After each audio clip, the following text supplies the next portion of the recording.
spam. I can't buy anything. I can't sell anything. Yeah, I don't have a ship to. Yeah. Yeah, I'd be very careful going up against Moist Noodle.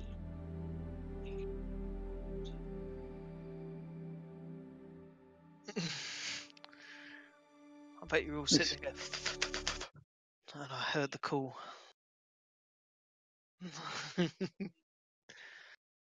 Spamming.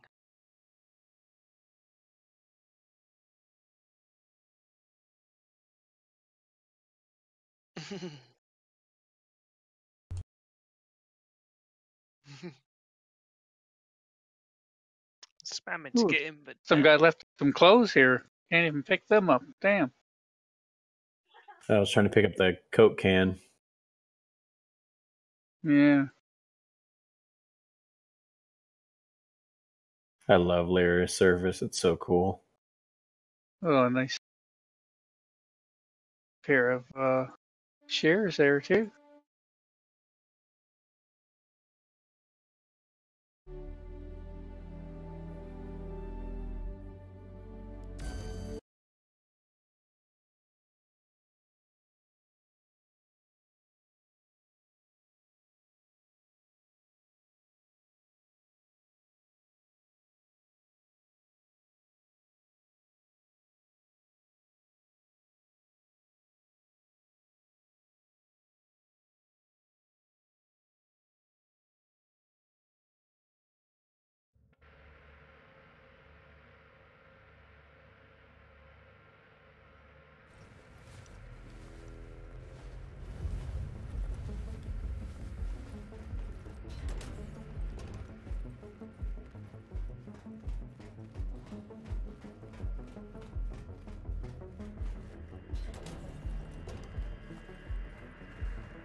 Hello, Adam.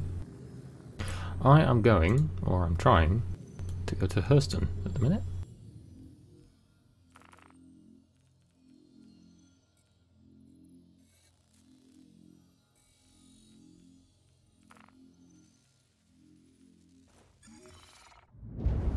The quantum travel is being a little bit dippy over here.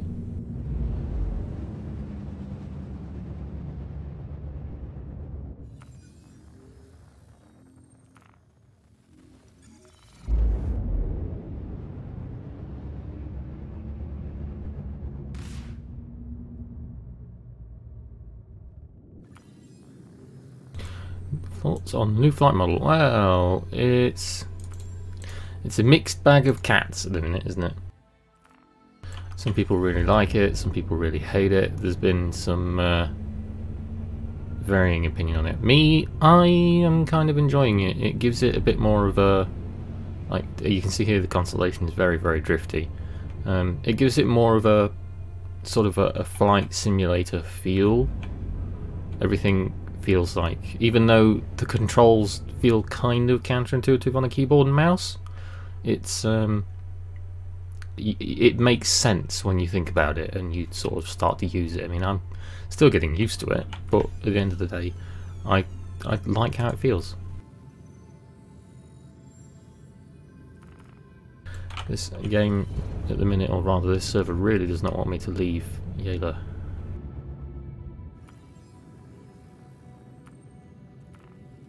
Oh, you let me set course to Arcall, but not Hurston. Let's try one of the rest stops.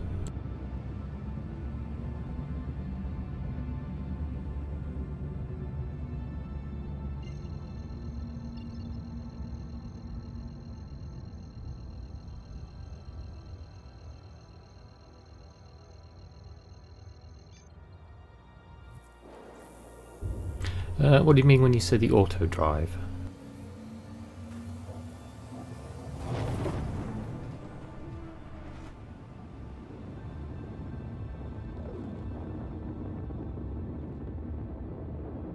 Can you free quantum travel, or do you need to lock on? You've always needed to lock on to something, George. It's kind of how the quantum travel works. It locks onto a target that you want to fly to.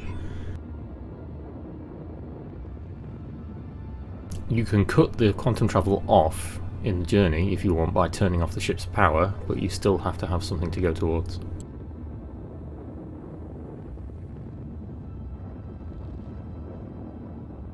I haven't flown in a Connie Aquila in a long time, so...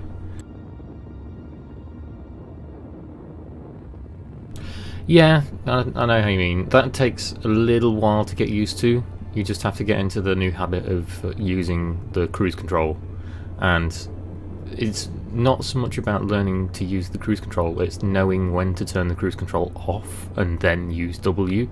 Like when you're coming in for a landing and things like that, so you don't just slam into whatever you're trying to land on.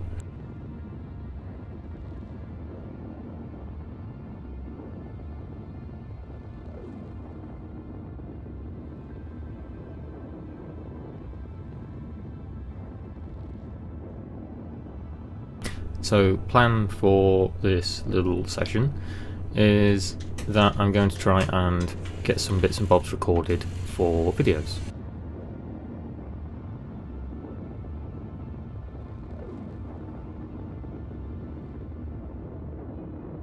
To enable cruise control, just press C. I can't show you the HUD at the minute because we're in quantum travel, but it sticks a little arrow next to the max throttle that you've set using your mouse wheel, and then regardless of what you're doing, being in the middle of a dogfight or high-speed turns or whatever, then the engines will always try and reach that speed when you're using the cruise control. So it's kind of, it's pros and cons. So it means you can travel at a constant speed, but you need to learn to turn it off when you want to actually do something, just like driving a car, really.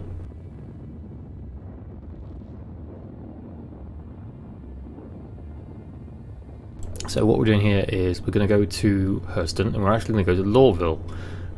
First, because I want to see how Lorville's performance is. I know that object container streaming is hilariously broken in this patch, so I'm not like expecting a a vast improvement, but I do want to see the changes because they put a new metro line in now from one of the districts.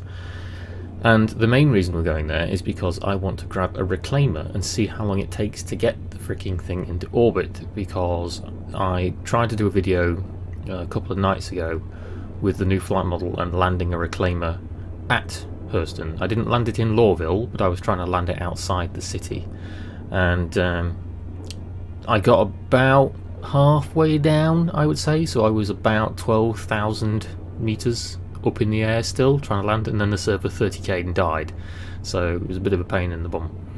But I know from that now, just doing that little bit of sort of research into it, that landing a ship, or even in smaller ships like the Aquila here, and even the 300i when I've been flying that, if you're flying them within a dense atmosphere, so not like a moon like Yela, or one of the new moons like Lyria or Wala, or you know, one of the ones around Hurston itself, if they've got no atmosphere or a very thin atmosphere, you can just floor it and hit stupid speeds to go around it. But if they've got a dense atmosphere, so like Daymar and ArcCorp and Hurston, if they've got an oxygen rich atmosphere, then you can't fly very fast. You can go to sort of, you know, stable normal speed of like 150-200 meters a second, and you can use your afterburner, but your afterburner will overheat really quickly. So when you're trying to land something like a reclaimer in that atmosphere, it's a very, very slow process. So it kind of rings true the whole thing of, you know, you can't just grab a capital ship when they do eventually get released, like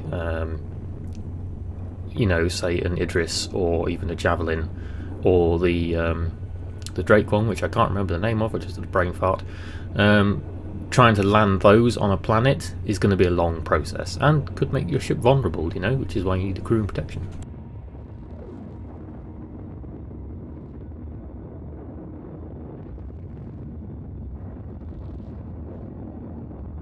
Oh, thank you, Sebastian.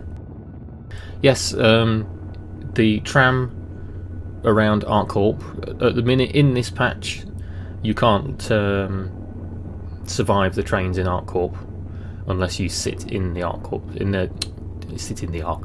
sit in the tram's seat. So you have to sit like a passenger. If you stand up, then yeah, you die.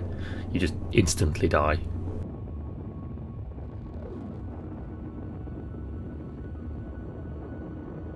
How are larger ships in the atmosphere? Saw the gif of a starfarer slowly lifting off. It looked amazing. We're about to find that out, the Scrub. We're going to go to Hurston, which is why this is a big jump, George. So the jumps take a while for moving planet to planet. In fact, I'm not actually going to a planet. I'm just going to one of the rest stops that's in an asteroid field at the minute, because it wouldn't let me select the planet for some reason.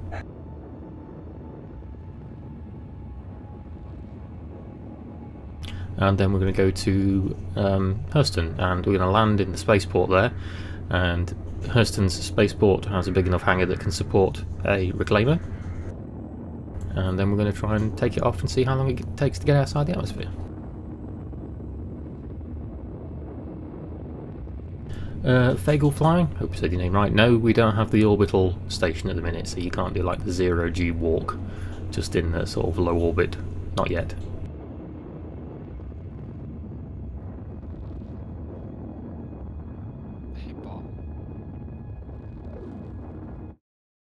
Hello, Cronus. Oh, he jumped channel again.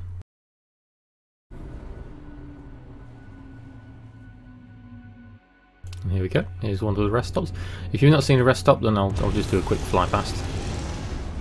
So to show you the cruise control thing for those who haven't seen it, there's a little slider here that you can see moving on the left hand side of the hood, which I'm using my mouse wheel to change. That's your max speed, and you can see the ship's decelerating automatically because I'm not holding W. If you hold W, the ship will accelerate until it reaches the threshold of that line, and then it stops. You see, you move it up and the ship will accelerate. If I press C, it has a little arrow next to it, and then it's in cruise control, and then it will withhold that speed. But if you try and turn at high speed, then it's not going to work very well because you're going fast and that ship is still trying to reach that speed. So swings and roundabouts. When you want to land or do anything like that, you need to turn cruise control off, so you start decelerating and then do what you want to do. That's the habit that you're going to have to get into now with the flight model, unless they tweak it in some other way. Right, let's see if we can go to Hurston now. There we go.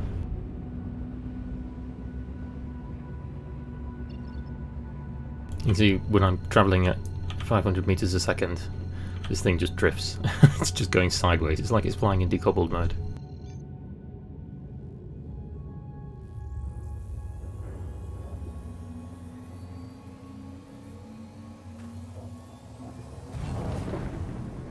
Why are there no vehicles in ArcCorp? Randy, if you have managed to get to ArcCorp, if you're playing the PTU, if you get in one of the trams and you sit down so that you don't die, the trams do this very cool thing where they kind of snake along some highways, and you do like fly amongst other vehicles, and it's obvious you know they're just placeholder vehicles and things at the minute. They don't have any real presence, but it's still a very cool thing to watch.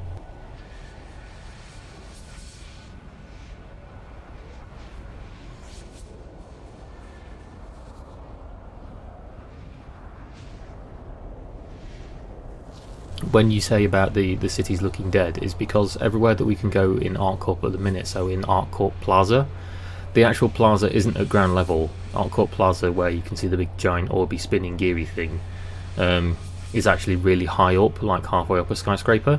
So if you kind of walk to the edge of an area and then look down, you will see traffic on roads at ground level. It's just not very easy to see.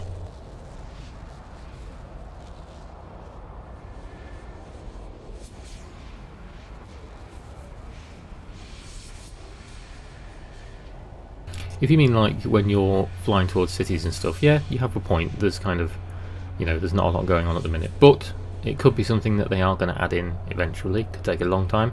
It could be in a nice patch, in a next patch that's coming, because OCS is just hilariously broken at the minute, and rendering all the cars and everything in is something that might be plaguing it whilst we're flying into the city right now.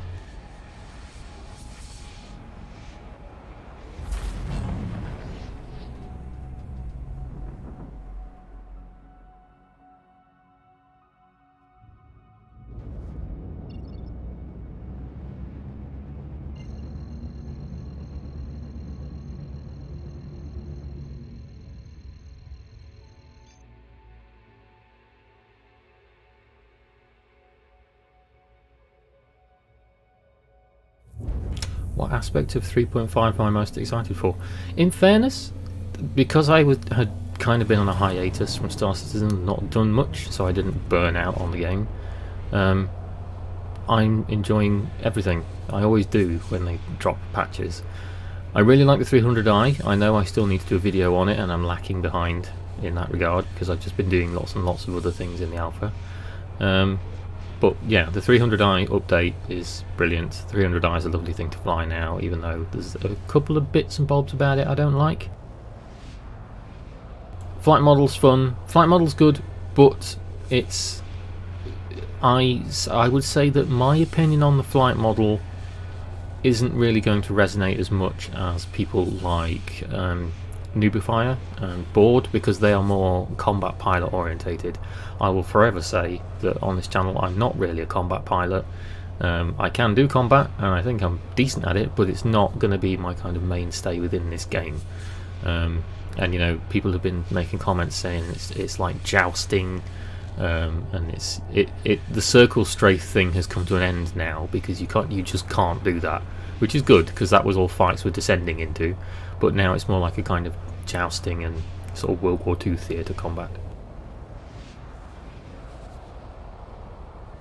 ArcCorp was very much look forward to, because it's nice to be able to go and land on the city.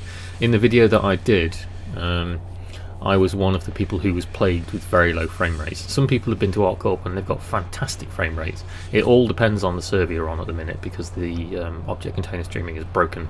Like this server, I could go to ArcCorp and we could get like 40 to 60 frames a second. It's just a roll of the dice with how the OCS is performing on the server that you're on. Yeah, the DNA character stuff, the new character customization, even though it's, you know, the first pass of it, and it's still not that much customization when you really look into it. It's definitely fun. The addition of female characters is funny. It's been the butt of many jokes. I'm sure lots of the guys in Sync seem to think it's very funny to make jokes and stuff. I kind of gave them a bit of a reality check the other night when I said that even though female models are in the game and people will laugh because they will, you know, all the guys who are playing this game can play out their fantasy of playing a female character at long last. The truth is, when you're running around as a female character, if you're in a big hulky spacesuit, unless you're stood right next to them, or you know you're specifically watching the animations, you really can't tell it's a female character. So if they're walking around in a first-person shooter aspect and they're wearing a big bulky armour to protect themselves, you can't tell it's a girl under there. So it's, yeah, it's. I'm going to be using a female character for the foreseeable future because I just want to be different. I probably will switch back to the male at one point because it will feel weird using something like face over IP for a female character. So we'll see. The Reliant variants are cool as well. I do need to do a little piece on those. The main thing about them at the minute is they are in game and you can see what each of them will do differently, but of course because we don't have the science mechanics in the game and we don't have the news reporting kind of mechanics in the game, or you know, that kind of camera control for third-party cameras on a ship, it is just literally the looks and the interiors of them at the minute that's different. So you know, the different compartments in the rear for the different variants, and the weaponry of course. Friendly, is this game worth playing? That is a loaded question, my friend. Do you expect a full, like, AAA title game experience where everything works perfectly and you want to expect lots and lots of things for your money? Then no. If you want to play an alpha where you are patient enough to deal with server crashes and things breaking all the time, both in hilarious and horrific ways, then it's worth a look in and spending some money on maybe to just get, you know, one of the cheaper packs, just to follow along with the development in it.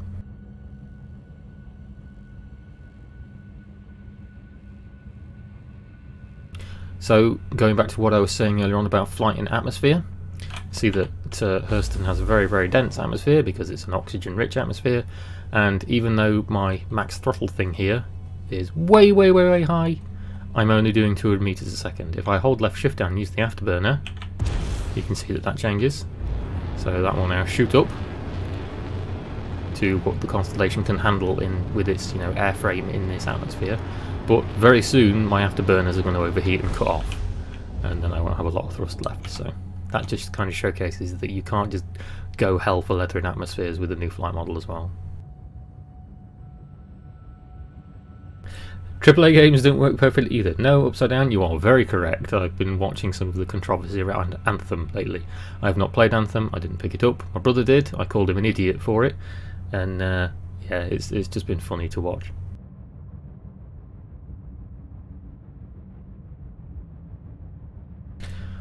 ArcCorp has too much fog. Yeah, they need to do. They're obviously redoing the sort of the cloud tech, aren't they? So that's a work in progress.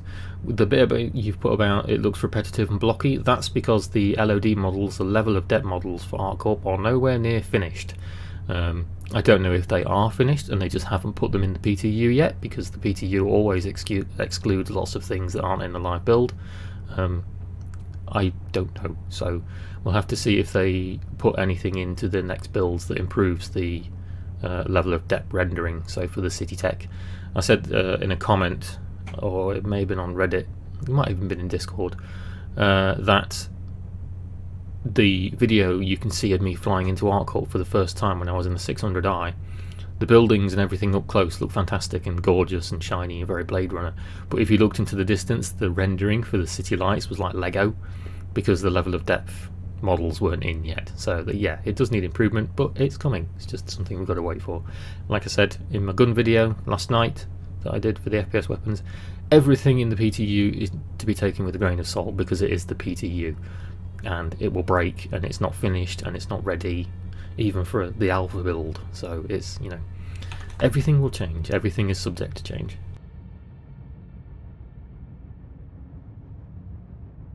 Have you tested the M50 on Lyria? I have not. I have thrown the M50 around inside Daymar's atmosphere, and that was huge fun. Almost clipped the ground a couple of times. But no, that's something to do. Maybe we'll do it later on. Did they strip the atmosphere level of detail? Sorry, Scrub, not level of depth. Depth of field, level of depth, level of detail. I'll get them confused. It's been a long day.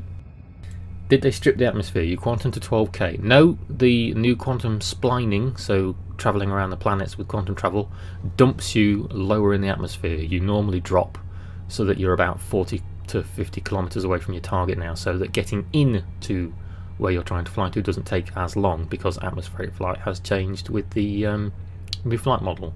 So as I mentioned a few minutes ago, if you're using something like this, like you can see that I'm not travelling at like 200, 300 like the Constellation used to. I'm only travelling at 140 meters a second, and I am going full throttle with without applying the afterburner, so the thickness of the atmosphere changes the speed of the vehicle now.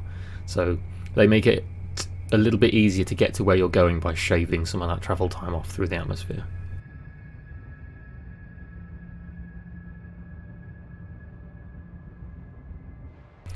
Big building reminds me of Playground. Yeah, I'll do a little visual pass as we go around. So it's the Hurston Dynamics building, if you've not seen it before, even though Lorville's been in the game a while now. The building is 24 kilometers tall, to give you a scale of the thing. No, I'm kidding, it's not.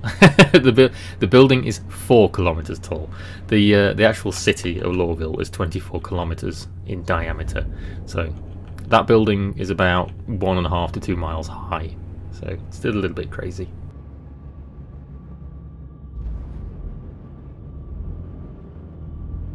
Yes, the ArcCorp versions of CitizenCon 2017 look better, but they weren't rendered in-engine, were they? They were kind of like a special thing that had just been drawn up for that kind of demo. So it's worth pointing out here that whilst we're over the pads, you can see they've changed. So they've given it a load more smaller landing pads for smaller ships. So it's a bit easier to get a landing pad now. There's not just like 6 or 7 pads.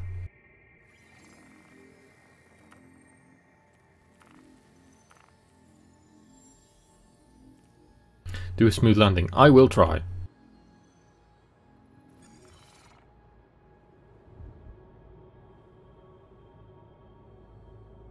At least I will if I get a landing pad. Have they given me a landing pad?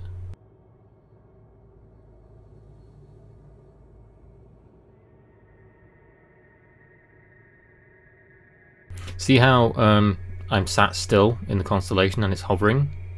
If I level out, it might start wobbling. No, it is wobbling because the thrusters are struggling a bit. But you can see it's kind of wobbling and warping because it's having to deal with me spinning around with the flight model. Oh, there we go. There's pad. So, if you're trying to fly something like the 300i to ArcCorp, it bobs about and dips in the atmosphere there as well. It's quite cool to watch. There's the object container streaming completely messing up because we can see through the planet's surface there.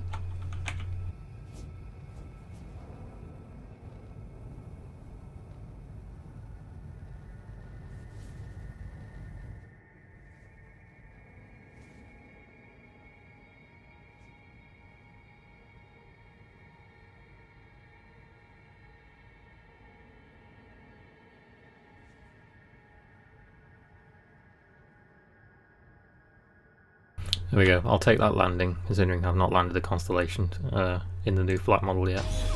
I didn't mean to open the exterior there. Biggest change to Lorville is that it's a ghost town. I wouldn't say that's strictly true. It's one of the bugs currently with the Constellation. The internal lighting doesn't come on.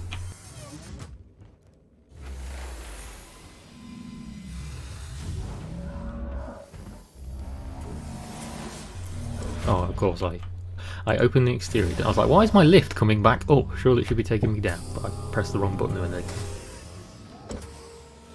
10 out of 10 landing. Yes, I'm probably a shit combat pilot, but I do know how to land spaceships.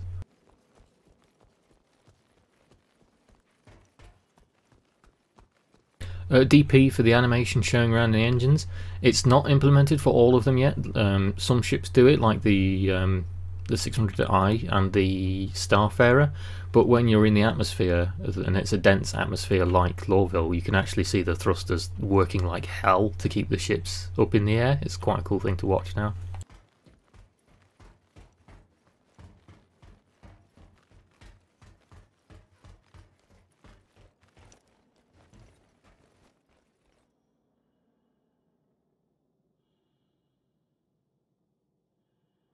Ship damage on landing is going to be your bread and butter. Yeah, rapid unscheduled disassembly on contact with the ground.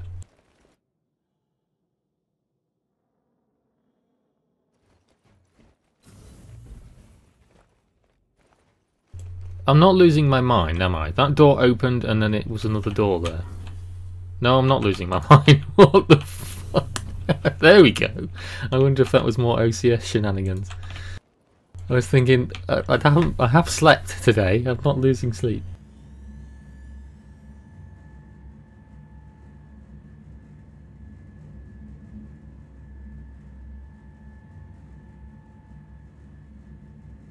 Aren't you going to be trapped on Arc Corp like the rest of us poor buggers now? I have been to Arc Corp, and I did do the walk around video, but I reset my character so I could come back out and do other stuff.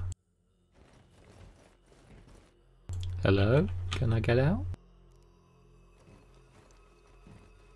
I'm now trapped in an elevator, let alone trying to get around Arc Corp. I have landed on Hurston though, so if I do commit seppuku, then I should wake up in the habs. Yeah, it's well and truly stuck me in here. Either that or the server's about to go down because it's 30k'ing. Let's see if I can get my mobiGlas to do something.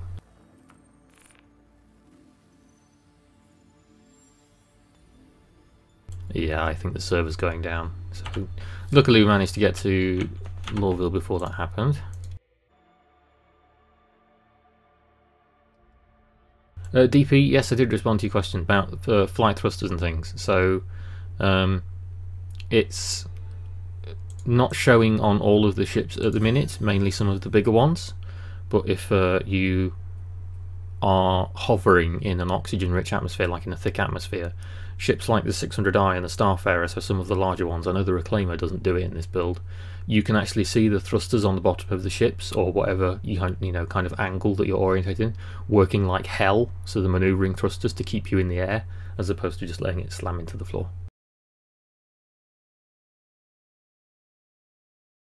Looking forward to the H patch. Yes, there should be a patch sometime tonight, I imagine. Not sure when I'll drop it. I imagine within maybe 3-4 hours or so, if they keep to their schedule that they've been doing.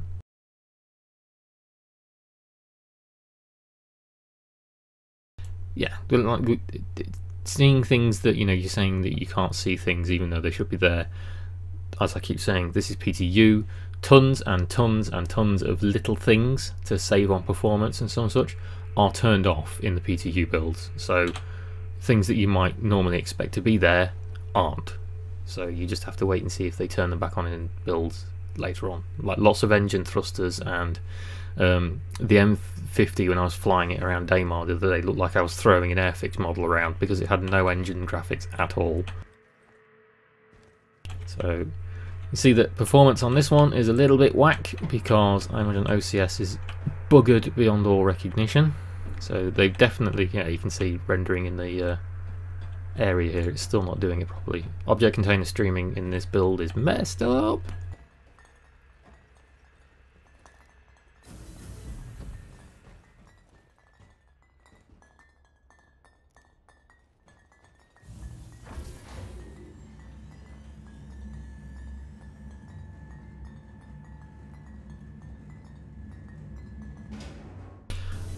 F-Burge for the performance thing around Arc Corp, it just... oh, that's a different showing things for the cry animation is breaking now.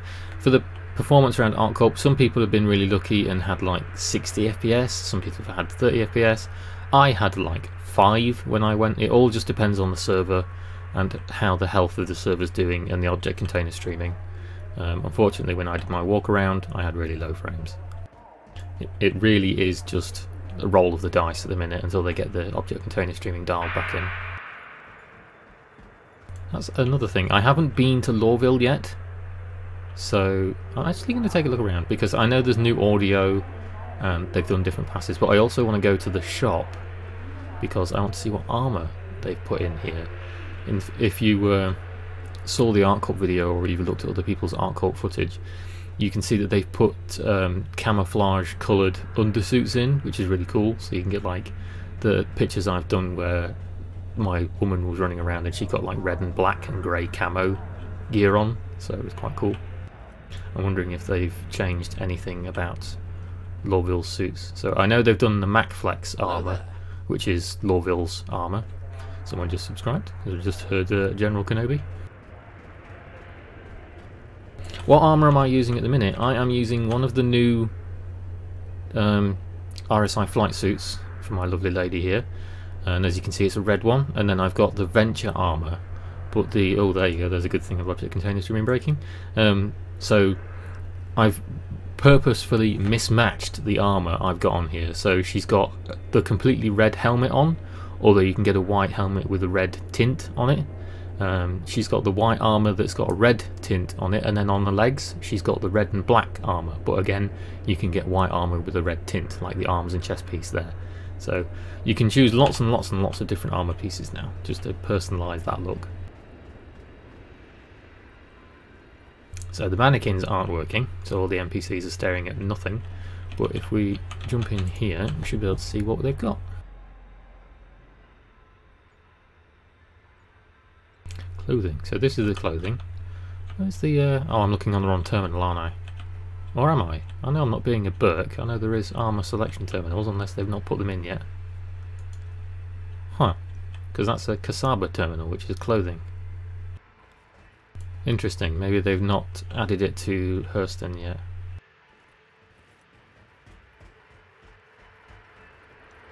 Let's try the other terminal just to be sure.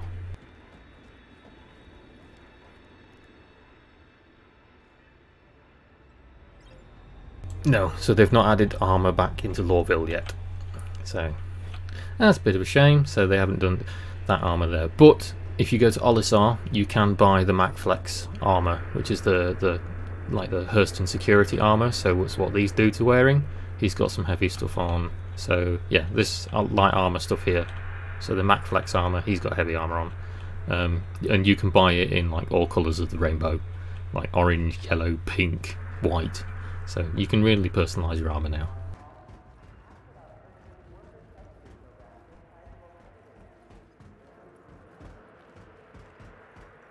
Not sure if I do, because I can't remember if it was on this character before I reset, but I did buy some of the medium armour that was in my other video. Yeah, I did, so I can show you. So, medium armour, I have the Inquisitor set, which was the black armour set in the previous builds, so the sort of really weird armour with the strange Morning Star helmet. I didn't buy the helmet because I'm not a fan of the helmet, but yeah, there's a medium armour set on our lady friend here, the red and black one, and the Inquisitor set you can buy it in all colours of the rainbow as well. But it just emphasises the point I was making, that if your character is wearing thicker armour, it will be harder to tell from a distance if they're a male or a female character.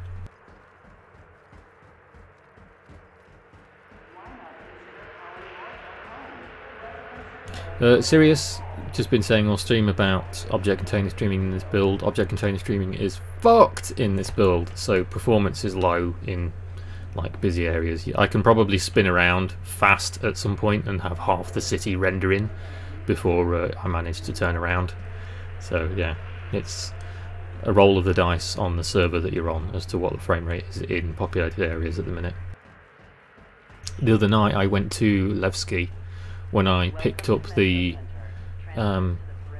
revolver pistol for the video I did the other night, and I had fantastic frames in Levski because the object container streaming was working. So even Levski's had a OCS pass now to kind of improve the performance around there. This one's coming first. It was, but it just needs some performance passes, and hopefully that's what they'll fix in the build that they bring out later on this evening.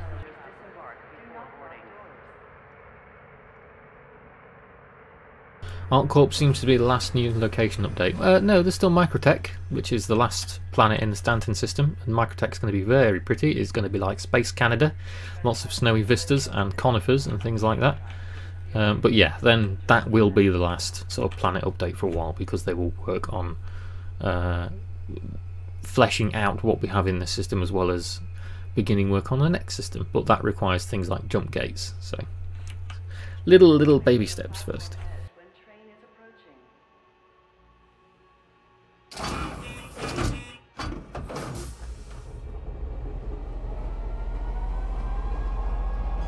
see if this train kills me if I don't sit down like the ones in ArcCorp at the minute.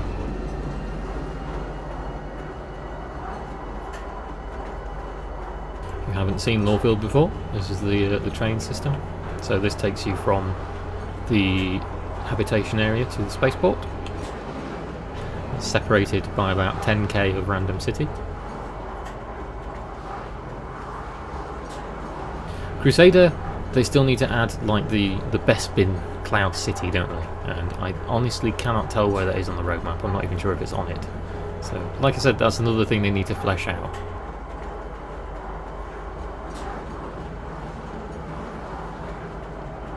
Now arriving, Tisa Spaceport.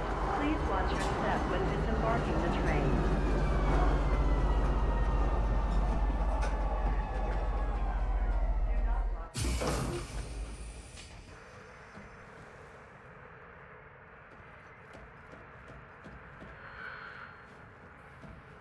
I'd forgotten I'd still got the new guns on.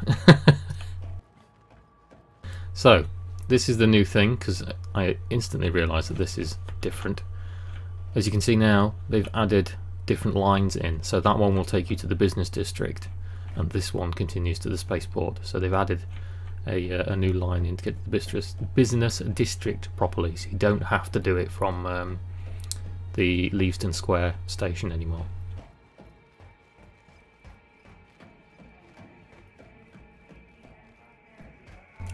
I disagree with you there, Monty. I would prefer that they fully flesh out the Stanton system, because there is so much stuff they could do with all the buildings and all the skyscrapers and things in ArcCorp and Hurston for NPCs and private landing pads and commercial travel, like in both ArcCorp and here in Lawville.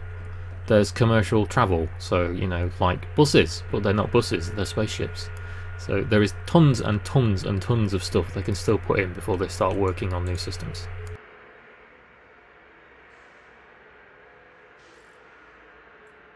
Right then, let's see if we can get this to work.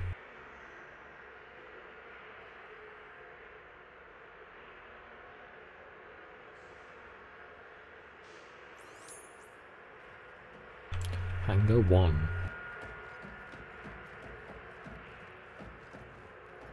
So for those who joined later, we're going to try and see how long it takes to get a reclaimer into orbit with the new flight model. So I have tried landing one, and it took a long time because of the new flight models, the way it works, but I want to see how fast we can actually get into orbit with one now. In 3.4, in the live build, it takes a while, so see if the thrusters can compensate to make the journey a little bit faster this time.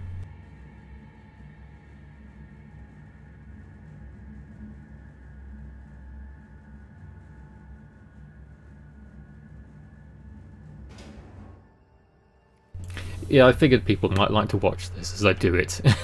So this is why I'm streaming. I figured I would just try and do some more of these testy things whilst I'm streaming rather than just trying to do it as a video. Gives you guys a little bit of insight into how I do these things. Normally it's literally just making this crap up as I go along and hoping for the best before the server crashes. Or I crash. So this is a reclaimer if you've never seen one. I do love these things. I don't own one. I'm very, very tempted to get one eventually, but it's not my kind of cup of tea. I do like the idea of salvage, but we'll see, won't we, further down the line.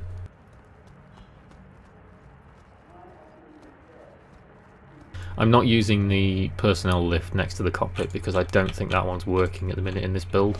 I could not find the activation spot when I tried to fly one of these a couple of days ago, so I'm just going to use the rear lift.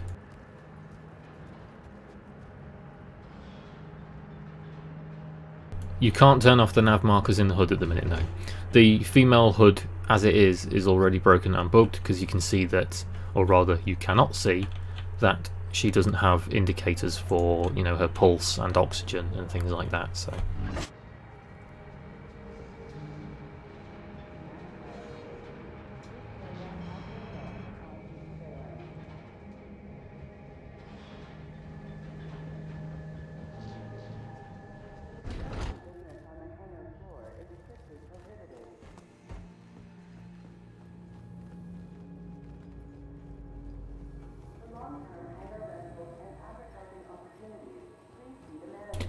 There's the xenomorph friendly dining room.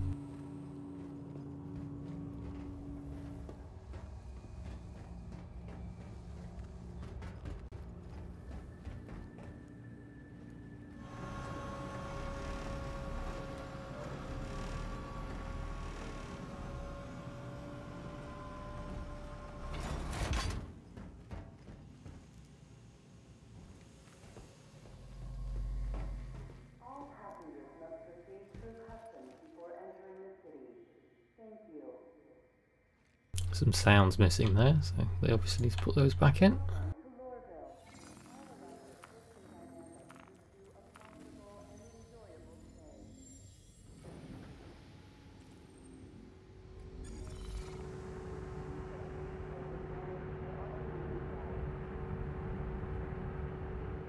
You can say a lot of things about Star Citizen and be very critical of it, but the sight of that freaking huge ship with the hangar doors opening with the sunlight above it is still something very pretty to look at.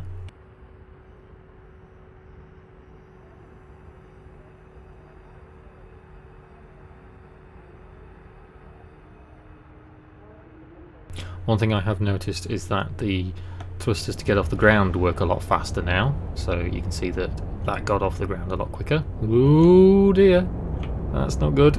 That's not good at all. Oh dear, it's already all gone wrong. Now will it rotate all the way over, or is it just going to get stuck?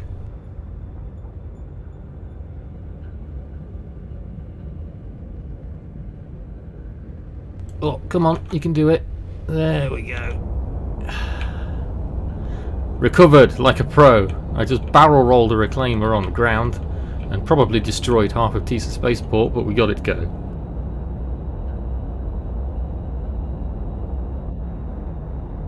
So you can see that this thing's going up a lot faster now. The vertical takeoff and landing thrusters are working a lot better in the new flight model. It's giving it a lot more thrust.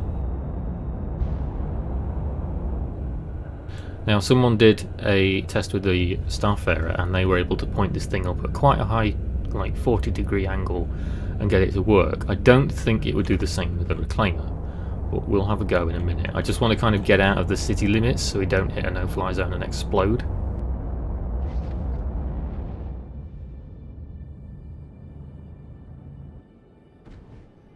Oh, there's an interesting thing. My engine's overheated, and you can see now I was falling. Did you see that?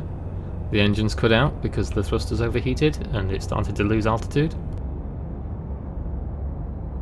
Monty, I dare not retract the gear yet. We'll get high, so we've got some wiggle room if the engine's cut off or I don't get enough thrust, but then I will turn the gear around. Just as a point of contention again, you can see that the thruster animations are not in this build for the Reclaimer yet. So they are working, you just can't see that they're working.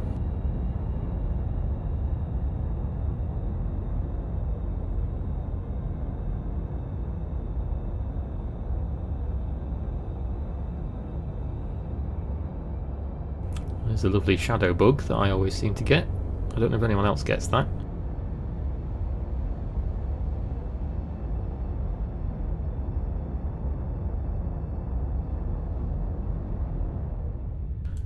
It's not flyable out of landing mode, Goku. So, again, there we go. See the engine's cut off, thrusters overheated, and now I'm falling again. Now they just switch back on, and it leveled back out. You hear that? It's quite a cool little thing to watch. Okay, here we go then. So, 30-degree angle. We'll hold her there. And transition, and hope for the best.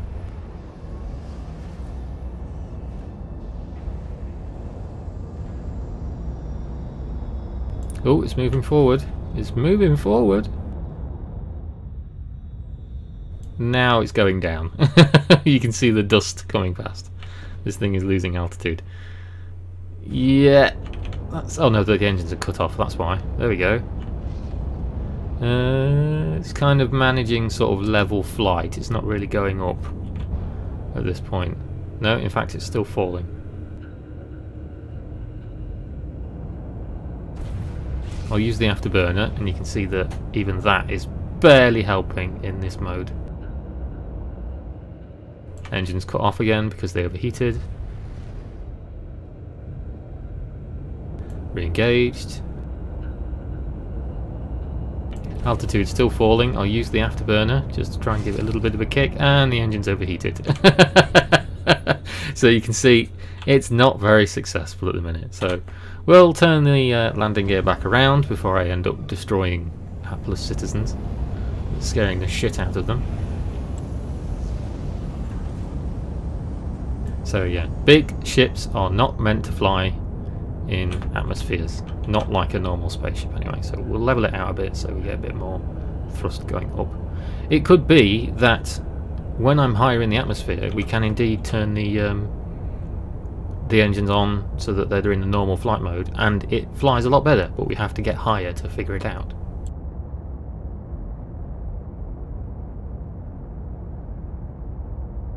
Check the G-force. Yes, if people aren't aware, there is actually a G indicator now, so you can see I'm doing 1G, not G. Now I'm travelling in zero gravity because the engine's cut out.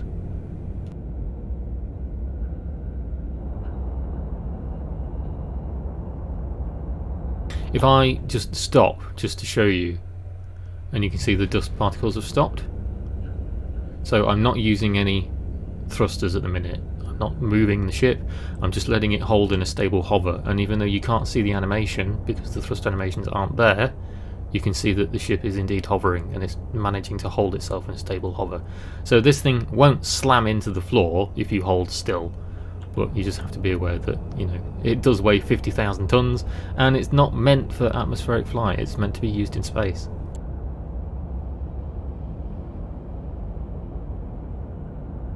Monty, I agree with you entirely. The big ships are not meant to be in the atmosphere. They're meant to be flown in space, and they can dock at space stations and things, but the idea of something like a Bengal or even a Javelin, you know, trying to land on the surface of a planet is kind of funny. It doesn't seem right. Even when I watched the Idris land during that demo that they did a long time ago, it seemed a little bit daft that it could land on a planet. If you freefall, does it show the G of Hurston? That's a good question.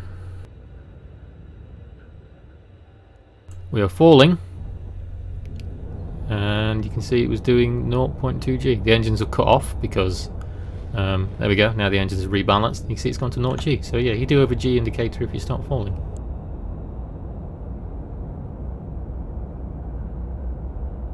Yes, you can land a Javelin once and then it turns into a deployable base, doesn't it?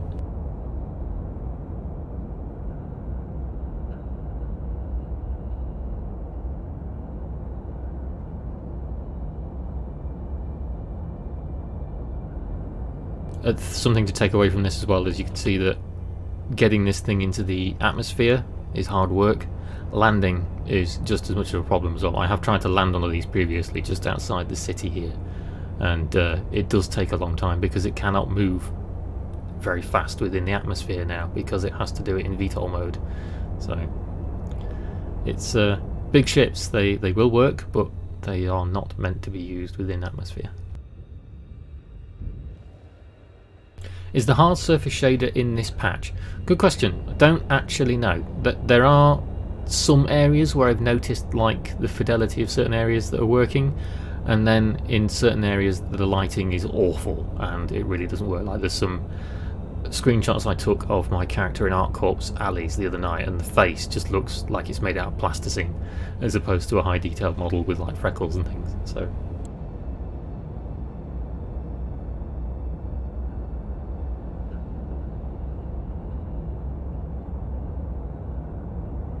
what am I talking about when I say engines in this mode? I mean VTOL mode. So this ship, the Reclaimer, massive bulky salvage ship, is currently in its landing mode configuration. So you can see the feet are deployed so it can land. On the bottom of the feet, although the graphics aren't showing, it has big thrusters that hold it up and help it take off. However, if I press N, this will change into flight mode. All ships have landing mode and flight mode. The Reclaimer has to have VTOL to fly and land because it's so big. And you can see that we're now dropping. Let's see if this thing will do some level flight just for, well, near level flight just for giggles.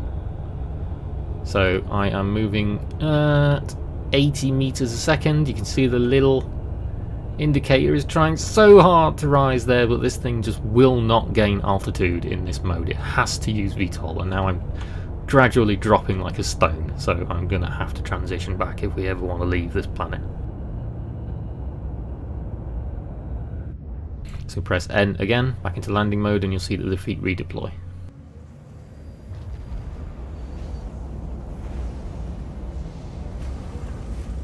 Look at the G indicator and you see it quickly manages to level itself out again.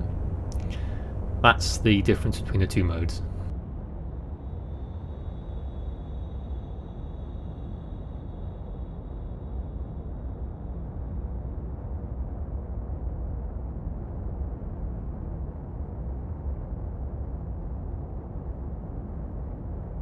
The elevators in the Reclaimer, the rear one works fine, but I haven't been able to use the crew entry one, so the one near the cockpit. I couldn't find the activation point for it when I used this ship last, so if it works altogether, then I don't know.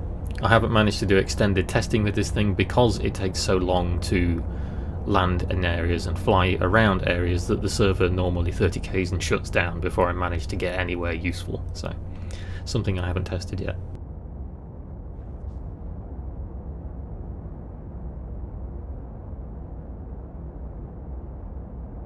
If you point it upwards, it should rise. Possibly, but I don't think there's enough thrust there to counterbalance it.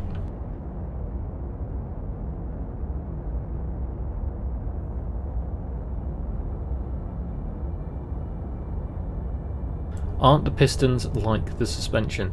Yes and no. They move of their own intention, so they lock like this so it can use it as thrust, but then they turn into the suspension when it lands, so that it doesn't just compress and smash into the floor. Although that tends to happen anyway, at least when I'm flying it. Maybe I'm just a bad Reclaimer pilot.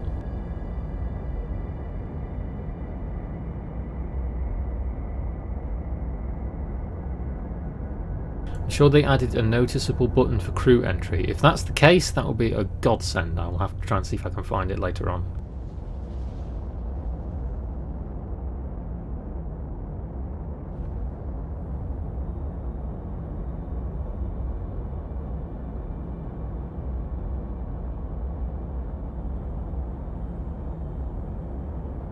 More power to the engines. They're already overheating. I can't throw more power at them. How's the flat model in combat? Omar, I am not the person to ask because I haven't really done any combat with it just yet. I wouldn't do it in the playable universe anyway. I'd do it in something like Arena Commander. So something to try with the sync guys later on and see if we can do a round or something in there. Can you leave the pilot seat and keep the ship moving in its current vector? No, you cannot. As soon as you leave the pilot seat, it drops like a stone.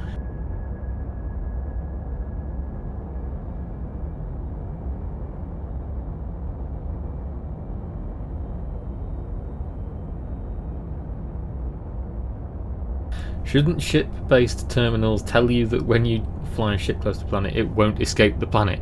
So when you're sat in it and it's screaming at you like a 747, where it's going, pull up, altitude, altitude. Maybe you can add it as like one of those voiceover combat packs.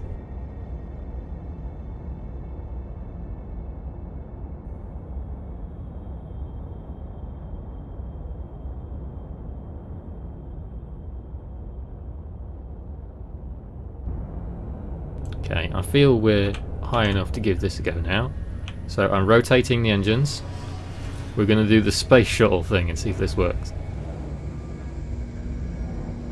90 degrees, or nearabouts, when it levels back out. Oh, we've got a movement thing. She's accelerating!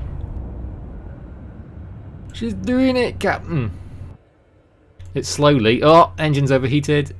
We're falling. Oh, she's not getting... There we go. Now she's ascending again. Let's turn cruise control on and see if we can just withhold this kind of vector. It's very slow. There we go. Engines are overheating again.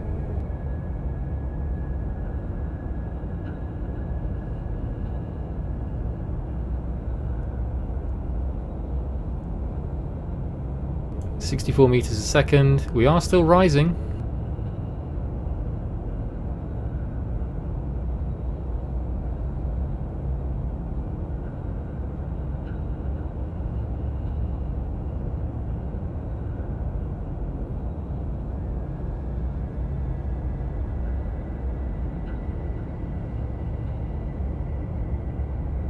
Monty, you are correct. Ships like this, like the big ones, are why they are making the SRVs. Oh, engines have overheated again. We're slowing down. And now we're dropping. They just kick back in. It's still dropping. There we go. Now it balanced out again.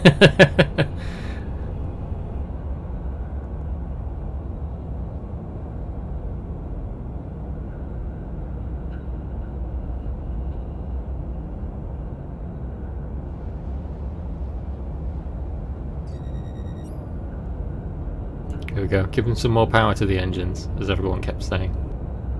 And that's given me exactly 3 more meters a second. Look at this guy here being cocky and flying past.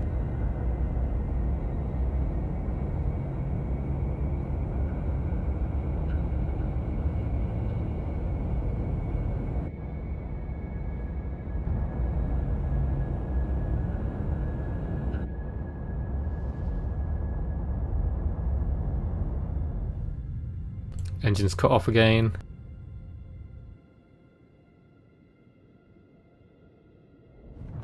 Now they just re-engaged.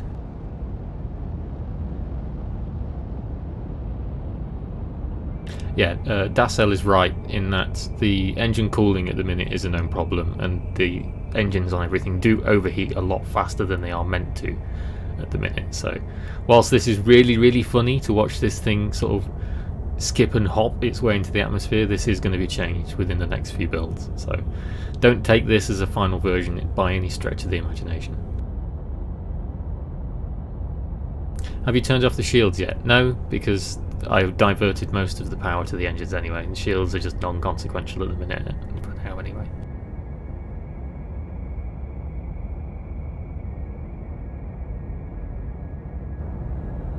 Ooh, picking up a bit more speed as we get higher.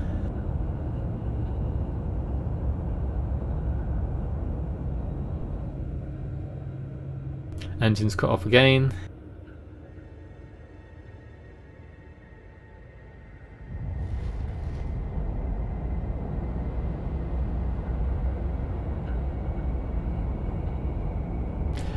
Burge, what's your favourite military jet plane in real life? Easy answer, I live in Lincolnshire. I live in Lincoln in the UK, and this is the very heart of the country where the Lancaster bomber was built and flown, and I'm very lucky to have the Battle of Britain Memorial flight kind of based around where I live, so I often see Spitfires and Hurricanes and one of the 2 remaining flying Lancasters skittering about all over the place. So Lancaster easily.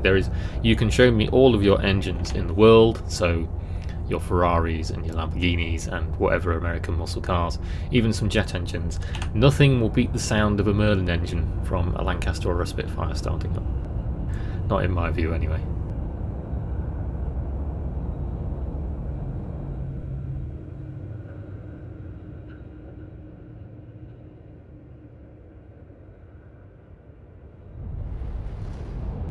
"32,000 meters. We're getting there slowly, ever so slowly. I'm going to change the angle of attack a little bit. I'm going to lower it just to see if we can pick up a bit more speed instead of just trying to do the space shuttle thing. We'll rotate like the space shuttle does and see if that works.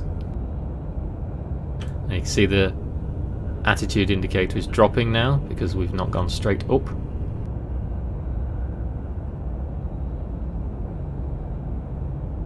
We do have a bit more speed, but we are losing our angle of attack. So this is kind of turning into a ridiculously steep climb now. We are still climbing, that is definitely a fact, but as you can see it's slowly dropping. Did the Reclaimer have effects for its engines last patch? Yes, it did. They just haven't put them back in yet for the PTU, so they might be giving them a like a VFX polish. If you look at some of the other ships The 600i and the Constellation, they've had their graphics changed for the thrusters, so that I think they're all changing so that they have different graphics depending on what atmosphere and such that they're flying in, which is why lots of them don't have graphics back yet. The M50 and the Saber, I have noticed as well, don't have engine graphics, even in normal flight.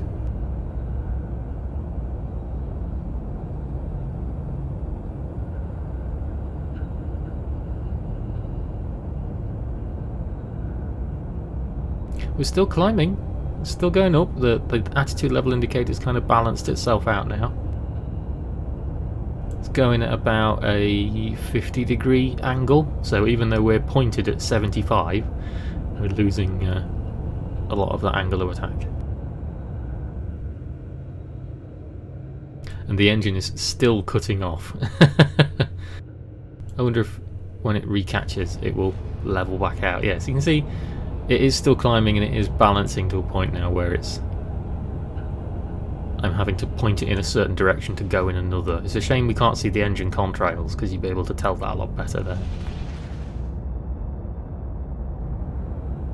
Okay, I just got into another point in the atmosphere because I just heard the engine step up. You can see we're accelerating a little bit there.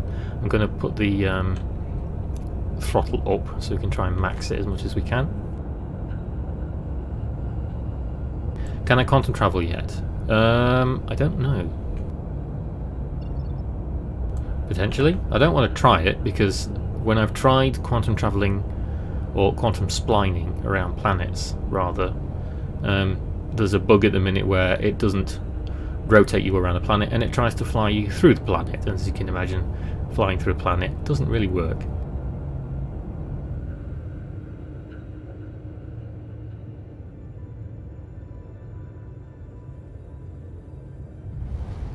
Do you like the new flight model? I do. I'm having fun with it, but I'm not really a combat pilot, as I stated earlier, so combat pilots are having a bit more of a hard time with it because of their lovely flight joysticks and hothouse sticks and things.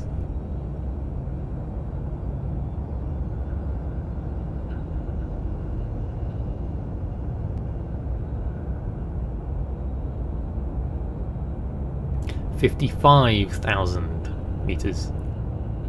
Just over halfway there, and it's taken us, what, 20 minutes?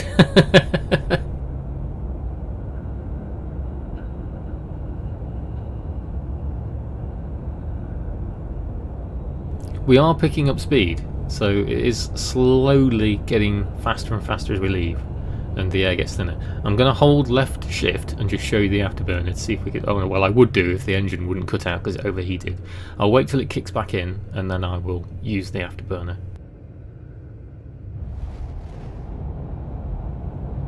Okay, there we go. Ready? And afterburner. 1, 2, 3. 3 seconds of afterburner before it cuts out.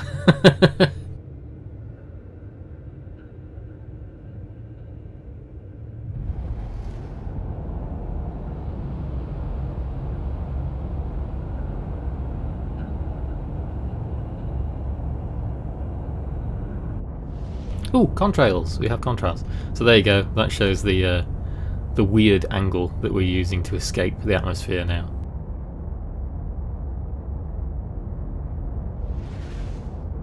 I imagine doing it at this point is still faster than trying to use the VTOL mode, but it's finding that sweet spot of the right height to be able to turn the engines into flight mode and then point up like the space shuttle and leave. Remen, this ship is the Reclaimer. It's a massive salvage ship. It is currently the biggest ship that you can fly in game, and it's a very alien-inspired salvage reclamation ship, hence its name. Has a big claw at the front there that doesn't work at the minute, that it can snag ships with and hoover all of the salvage up in that nose hole that's just above those lights there. And it processes it all internally, it breaks it all down, it sorts it out, and then it stores it in cubes in the cargo bays that are in the back, which is why this ship is so large. We're trying to fly this thing around and get it out the atmosphere for giggles, because it's a ship that weighs 55,000 tons, and we're just testing it out in the new flight model.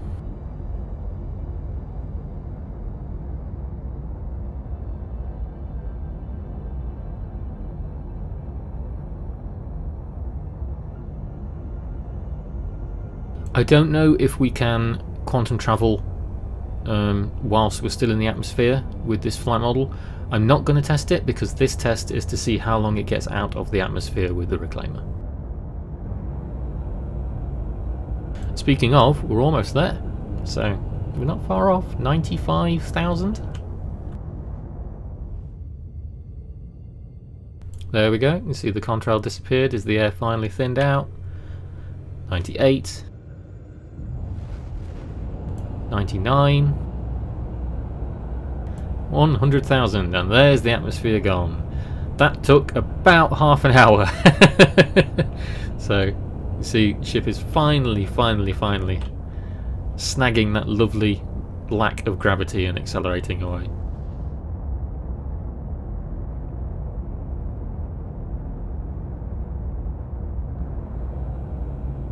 There we go, she's finally pushing back up to a decent top speed.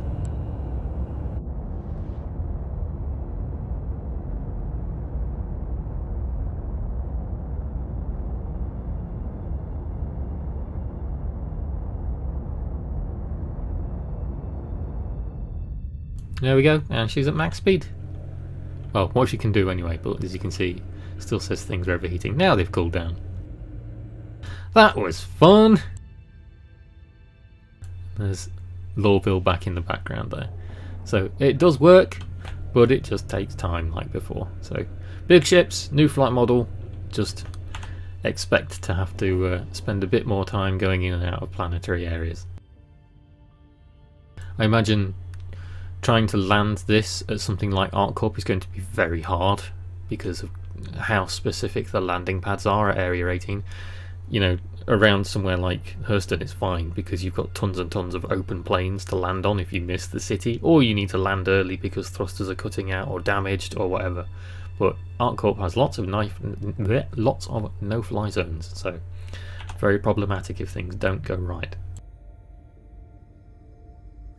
Right, let's get this thing back to Olisar, and we will go and fly something else. So, there's so many markers on my screen, I have no idea where Olisar is. It's going to be near the sun, isn't it? So, see, in the new flight model it's very drifty. I'm turning, but I am drifting. This ship is still travelling at near 1,000 meters a second. Where's the sun when you need it? It's over this way. It's getting very glary. There we go.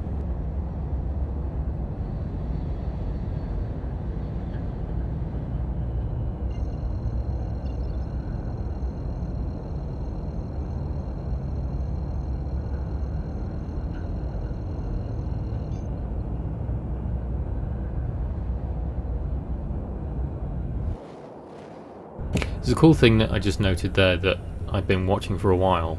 So when I engaged the quantum travel, I don't know if you saw this ship kind of yawed a little bit, and when you activate quantum travel now to go to another area, so another planet or another moon, the ship levels out with like the galactic plane, so it goes horizontally level before it initiates the quantum drive, which I think is quite cool. It's like it reorientates you before you start travelling.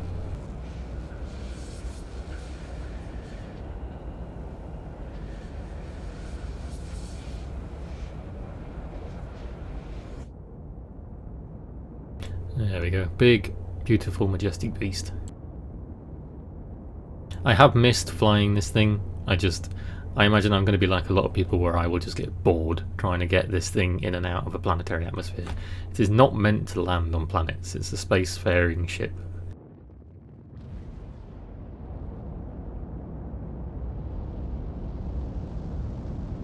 The claw underneath runs the entire length of the ship, so you can see it kind of stretching back. It's kind of hard to see here, but there's a turret at the bottom there. You can see the turret a little bit better to the rear of the bottom of the ship. And the claw runs all the way along, and it extends out really, really far, and it's like massively articulated, so it can go and grab ships that are floating in front that's salvaged, and then it's got lasers in it that it can basically just cut the salvage to ribbons with. Doesn't work at the minute, as with many things in Star Citizen. The features for it aren't there, but that's the concept of it and what it will do when the salvage mechanics are fleshed out.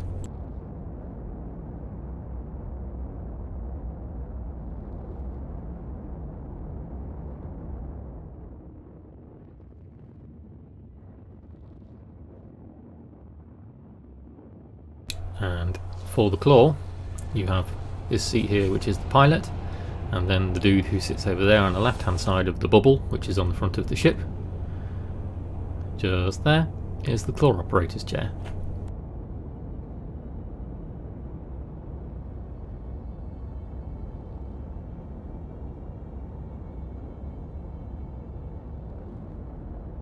Feels like you're running it at 60 FPS. The FPS will be fine here because there is nothing else on the screen apart from the ship, and there is no entities or anything that it has to load. So flying through space like this when there's nothing else but you, the performance will be fantastic. It's when you start get to the loaded areas like Lawville and Area 18 where it starts to chug.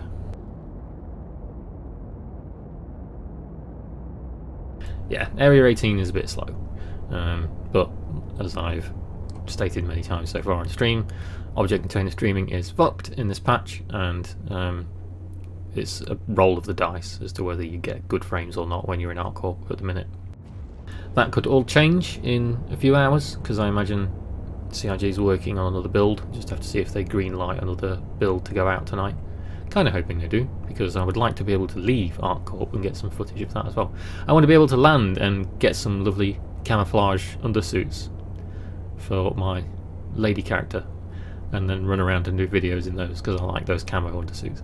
They're really cool for personalisation of the armour. When will the PTU be available to all backers? Good question. I couldn't tell you. I'm not 100% sure.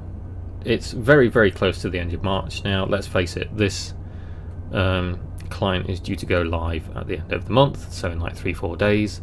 I would be very surprised if they didn't open it up tonight or tomorrow with different builds, so just so they can get more people to come in and have an initial play.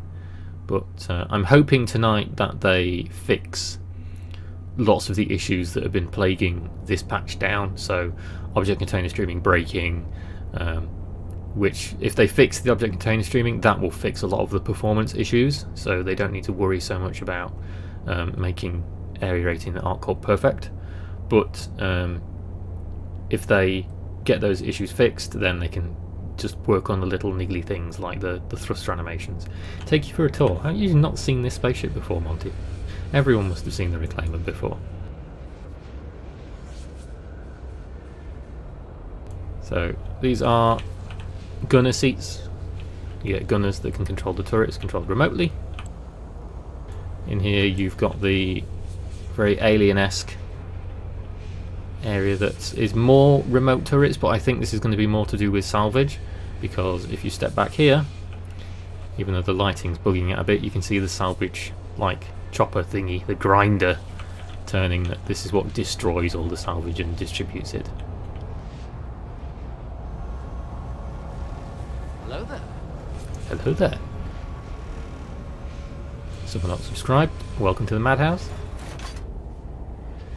In here you have the drone room, so this chamber in the middle here, this is where you will have drones that can fly out the top of the ship, and they can go and collect salvage for you and drag it around. Oh, we just dropped out of quantum travel, so I'll have to run back in a moment after I've done this.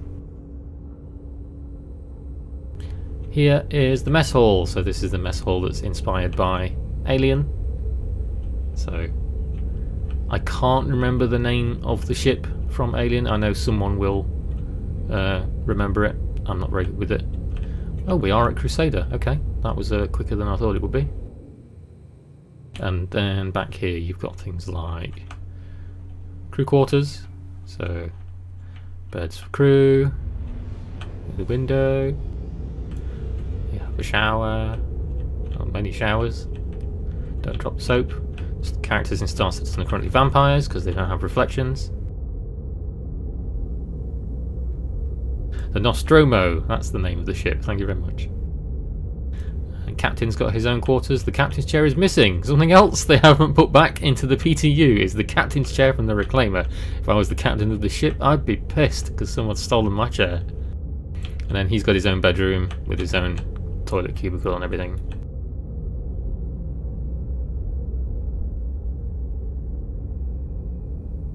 And then here you've got airlocks either side, and then you've got a big elevator that goes down to the salvage room. So inside these areas here, normally, as with the captain's chair, they're missing, but there's normally suits here, so there's like EVA suits. Let's go back to the chair before I end up flying into Crusader.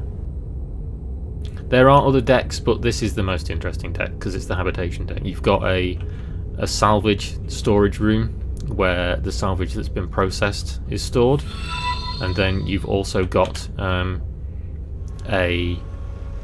like a standard cargo bay. So the ship has a big cargo bay that you can throw anything you want into. So it has a dedicated room to store cargo and then a dedicated room to store salvage.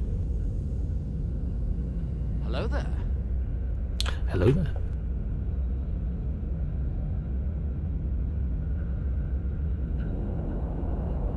Right then.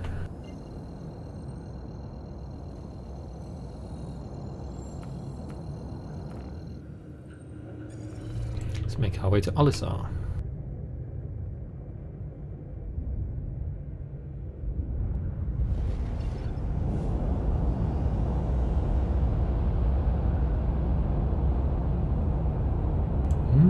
Won't let me quantum travel. I wonder if the server's finally dying. I wouldn't be surprised. We did spend a long time getting out of that atmosphere and the servers behaved very well, so it wouldn't surprise me if they're shutting this one down right now.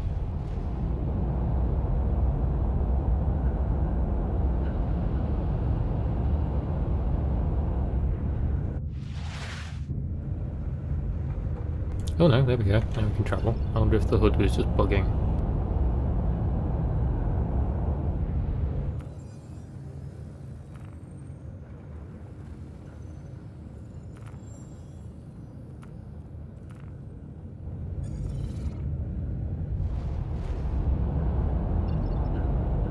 Doesn't want me to fly to Olisar, does it?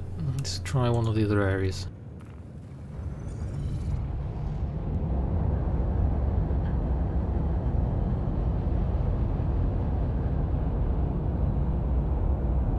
No, it very much doesn't want me to quantum travel. I think the server's balked. This means that we're going to spawn back in Lorville, but we'll just grab a faster ship to get out of the atmosphere. Maybe I can show you guys the 300i. But we did what we set out to do for the Reclaimer, so we'll just jump to another server. Do I feel the difference with this ship? Yes, I do. The Reclaimer flies very, very differently with the new flight model.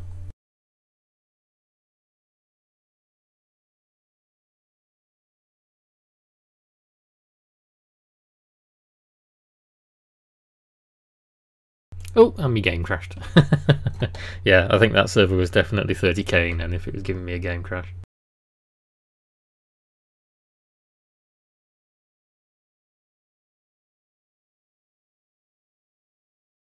$300i gives you a chubby. Yeah, I love the 300i. The new one, there's an image that comes to mind which I will explain when I get in it and fly it, but from the front, from a certain angle, because the new design of it makes the front kind of thicker, it looks like a trainer, you know, like a shoe, like a running trainer, and I just can't get that image out of my head now that I've seen it, because it's got the white on top and then it's got the black at the bottom that looks like the rubber sole.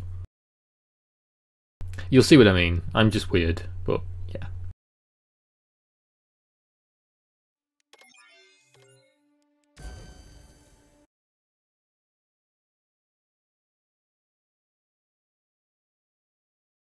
See a lot of complaining about the 300i. There's some aspects of it I don't like. People don't like the stairs to get in, which is fair enough because it's still a ladder and it doesn't kind of have that luxury feel. The biggest bugbear that I have seen people moan about is the interior. They've changed the colour of the interior. I noticed that as well. However, I think when they put it up for sale or when they get the variants finished, that you will be able to customise both the paint job and the interior colours.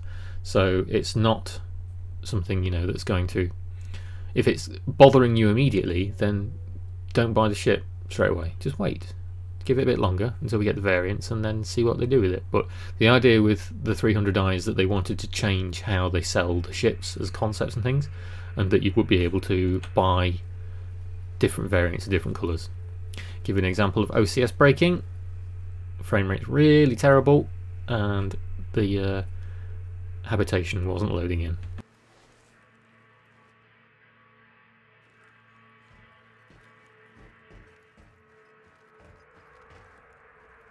Notice that when I'm in the habitation room here, the frame rate is awful, but as we get down into the city and the spaceport, the frame rate improves quite a lot.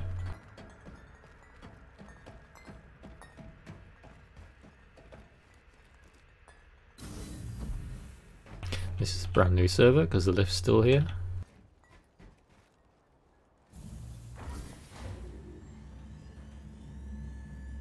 What's the thing in SC that makes you hype for the years to come? Just the fact that it's a new game and it's doing a lot of things differently. I mean, there's been a lot of complaints over the years about how, you know, it's taking them a long time to do everything and the development of it is taking forever. But then you look at some of the things like recently that have happened, like Fallout 76 and Anthem, and going back a little bit further, Star Wars Battlefront 2 with all its loot box controversy. And all of those games, even though they were released and people could buy them, they got shat on for various things. And Star Citizen is doing it differently, and I like that approach, even though it's something that a lot of people don't enjoy. Will the Constellation Phoenix still be for sale in the update? No, Constellation Phoenix is not for sale at the minute. It will be for sale again, I imagine, in November, which is when they do the anniversary sale. But at the minute you can't pick one up unless you buy one off the grey market. So, but that is down to you, because CIG will not get the money. It will not count towards your purchase ship cost, and you have to find a reputable buyer. There's a Star Citizen subreddit for it. I bought ships off there myself, but to each his own.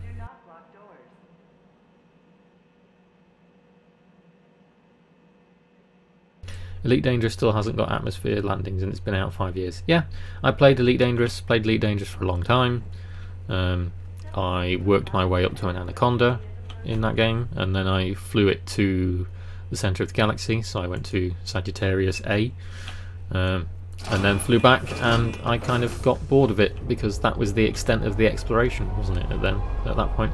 I did go back when they brought the rovers out, but like you said, they haven't really got atmosphere landings, so there's still lots of things that Star Citizen does wrong, even if you look at it in terms of, you know, marketing and the problems that it does have with things that break and delays and feature creep. But then, even as an alpha, it's still got so much new stuff that's so cool and fun to do, and that even now in the alpha, because we're used to it, we take for granted.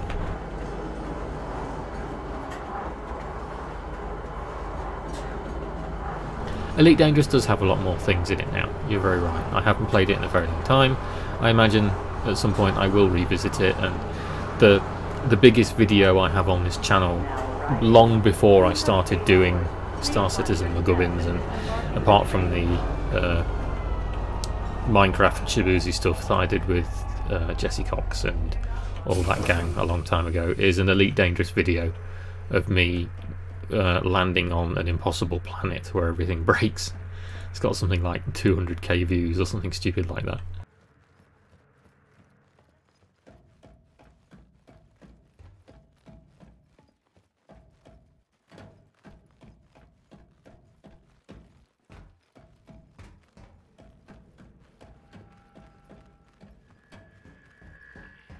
I have tried VR with Elite Dangerous. The gaming festival I go to throughout the year, the Insomnia Gaming Festival in the UK, they have VR there, and I try and get into it when I can, because it's normally, as you can imagine, quite busy and popular.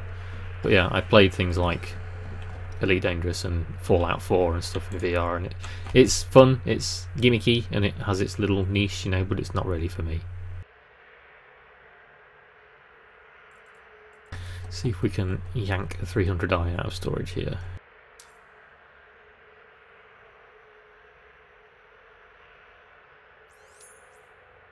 Hanger 9. I don't think that's worked because it's not showing me the relocate feature at the minute is a little bit funky and isn't working properly, so I might have to claim it.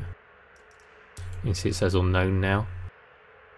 Text field. That's good then. Thanks, game.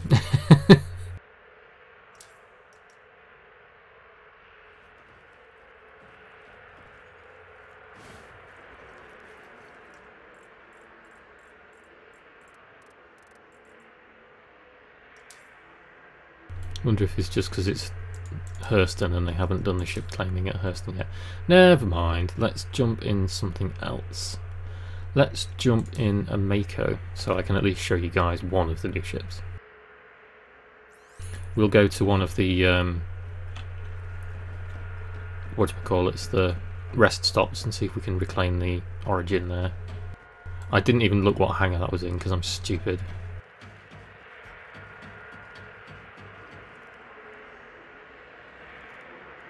Let me look at the terminal. Wow, is this server broken already? I think the server just went down. Yes, the server just went down because the NPCs are moonwalking. God damn it!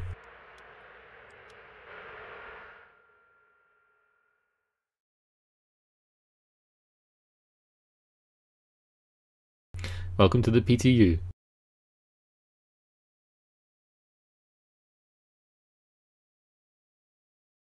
People are wondering why they're shutting servers down so much.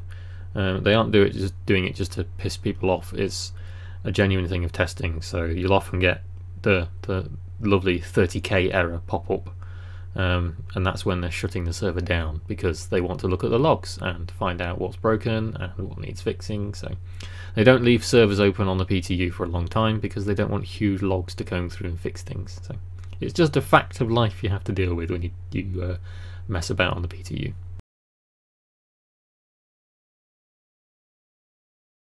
I'm actually going to restart the game because that's not even going back to the menu.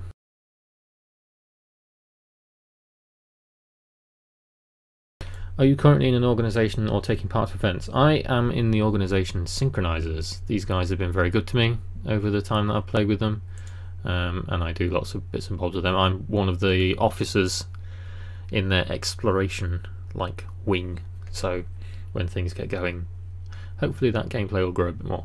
I'm not going to try and tie myself down to one organisation. Board Gamers wants me to be part of his organisation as well. I imagine I'll jump in and join in others. I've done little bits and bobs in the past with, oh god, I can't remember the name of him, the one that Montoya runs, even though I didn't speak to Montoya himself at the time. So yeah, I like playing with lots of other people. I don't want to kind of tie myself down to one area as a content creator. It's more fun to try and engage with everybody.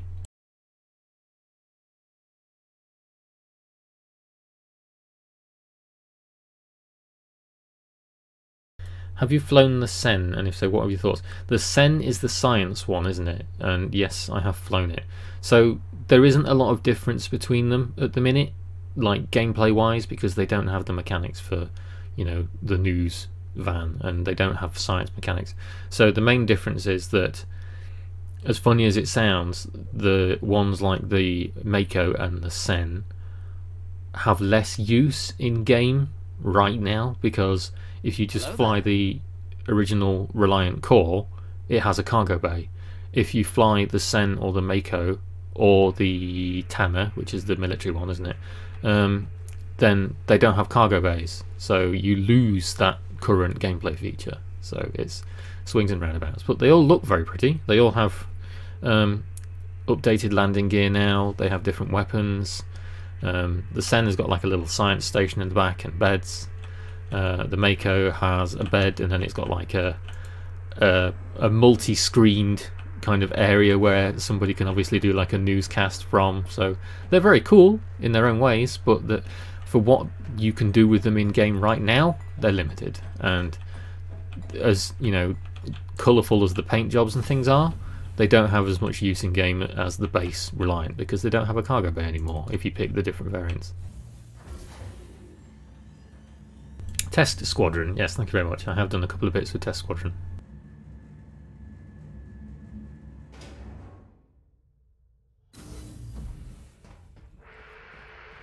Oh, come on, OCS.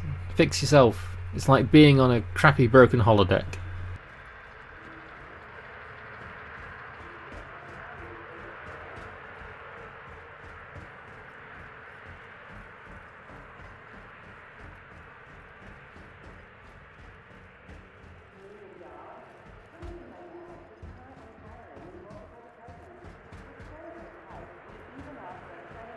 PTU builds normally have markers like that for every outpost.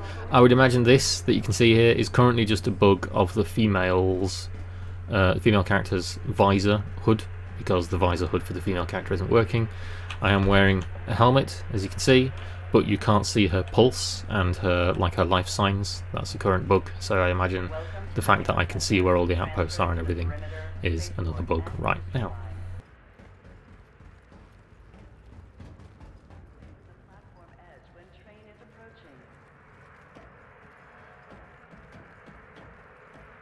Is the FPS due to server optimization and shitty PC? Bit of both. This PC is not the most brilliant PC, but I keep saying that I like to play the game on... And it's not that I don't have good hardware. Like, if I played this on my Blade Pro, it would probably run a little bit faster, but you'd hear a whining noise because of the fans in the background. But trying to play the game constantly on something that can run it at like 4K with 120 FPS is unrealistic, because lots of people don't have the computers that can run the game at 4K or 120 FPS. So it's better to try and kind of give a realistic feel for what it's like on people's hardware. It also means that, going back to that the server optimization as well, many times now, object container streaming, which is the technology that loads in assets as you're moving around the game world, is completely broken in this patch. So yeah, it's a bit of luck of the draw as to whether the object container streaming is working for you. See, we're in the train now and the frame rate isn't that bad, but running around the city, it's because it's all broken.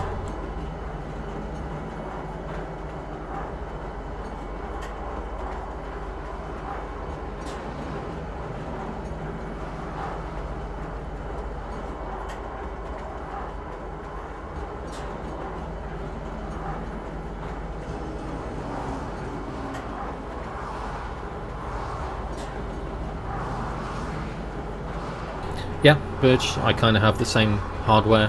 I do have my specs and stuff linked in the description. I've got a 1060 as well. Well, it says 1070 at the minute, but I am running this on a 1060. And I have the same kind of hardware levels as what you're running now, so same kind of performance. I'm not expecting it to run magnificently and magically, but then it's I don't know. I never expect my games to run perfectly. One day maybe I'll have the money to buy a super fast computer and do it properly. I'll be like Citaro, who has infinite money and can make this game look absolutely beautiful. But until then, I'll do with what I have.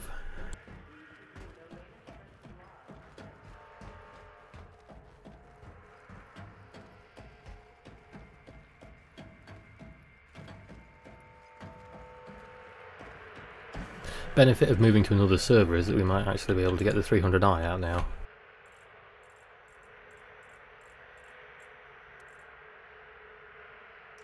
Or maybe not. I'm just going to say text field. Yeah, broken. Okay, I'm trying one of the Reliance.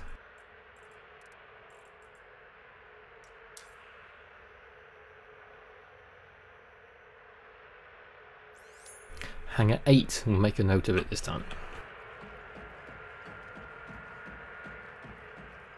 Yeah, I don't have a second PC for streaming. I just use the PC that I'm playing the game on, which is another thing that could cut into the performance, I understand, but again, I just make do with what I have.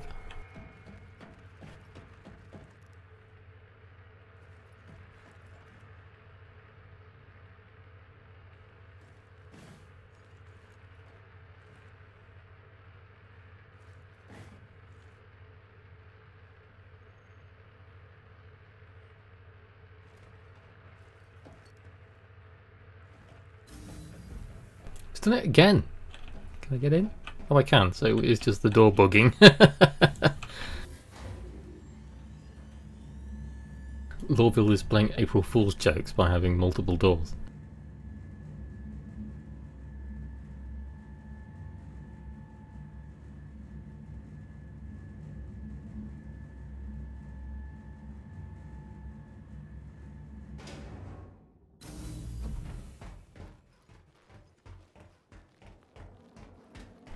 It's facing the other way. Oh no, it's because I'm in one of the other hangars. That's interesting.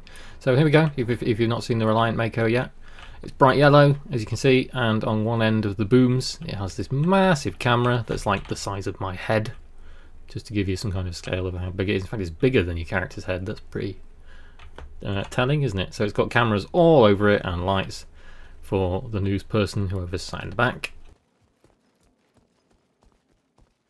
Doesn't have the same on the other arm. Other arm is completely, you know, normal. And then when we go in the back,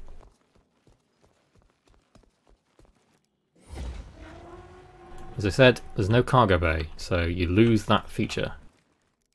But you have a couple of beds / escape pods, because I imagine that's what these are as well. And then this person has a newscasting chair, so I'll just jump in here quickly to show you, because at the minute it functions as a co-pilot seat. So if we power this on, you can see that as a co-pilot now you have a lot more options. So the co-pilot can use things like comms. So for instance, I could hit this and they will open the door for me. You are cleared for liftoff. There you go, see?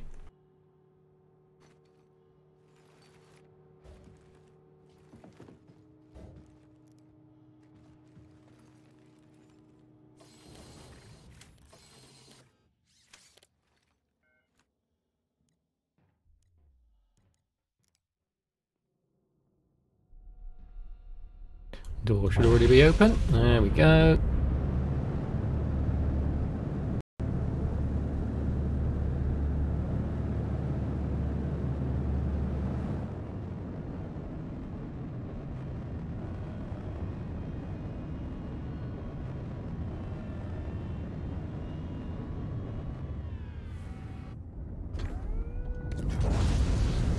Engine effects aren't in for this ship as well, as you can see.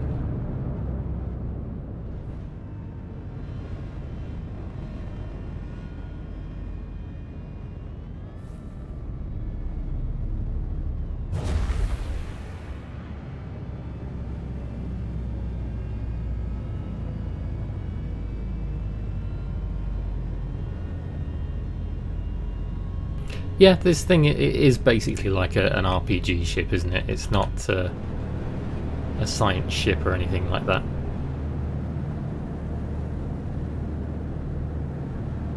It does have pretty views. The Reliant does have one of those lovely bubble cockpits that gives you fantastic views when you're flying around. So, you know, if you do things like science experiments or exploration in the Sen variant, when those become a thing, then you definitely be treated to good views, even if you're not buying something massive like a 600i.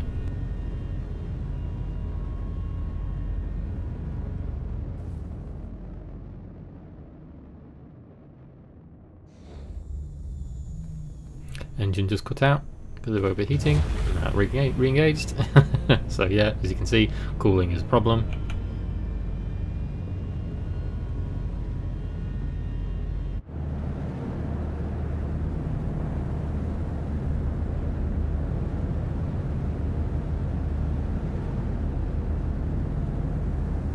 Pandaman's right, you know, if you can get hardware on the cheap, Nvidia are kind of phasing out the 10 series cards now because they're trying to get everyone to buy the more expensive new ones. So if you can get a good deal on like a second-hand 1070 or a 1080, even a 1080 Ti, which I am still considering upgrading to as opposed to a 2070 card, then go for it, because they will last you a long while for Star Citizen.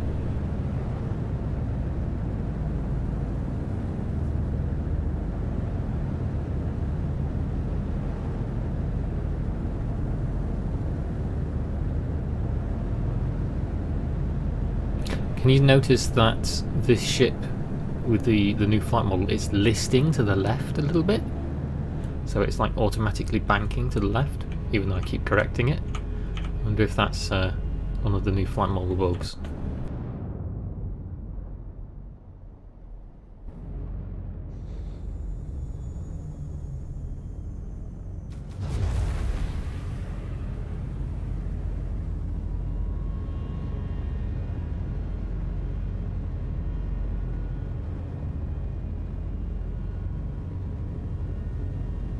Noob. That is kind of what the Mercury Star Runner is designed for, as well as the Data Runner. It's meant to be like a stealthy cargo runner. There isn't really a ship in game at the minute, aside from a feature that they were going to put in the Constellation Phoenix that is still up in the air, that was going to have like an unscannable hidden cargo bay. So it's one of those things you just have to look out for. As it said about listing to the left, can you note that as well as listing to the left, my ship's actually changed heading? So now I'm going further away from the sun, and as I'm moving the ship like this, you can see it's banking. So it's something cool about the new flight model and atmospheric flight. It does affect that kind of thing, but it's just the design of the ship that makes it a bit kooky and doesn't fly quite right. I haven't flown the Cartu Aal yet, so the Aopoa Cartu Aal, the freaky spider scout ship. I imagine that's quite a fun one to fly with the new flight model within an atmosphere.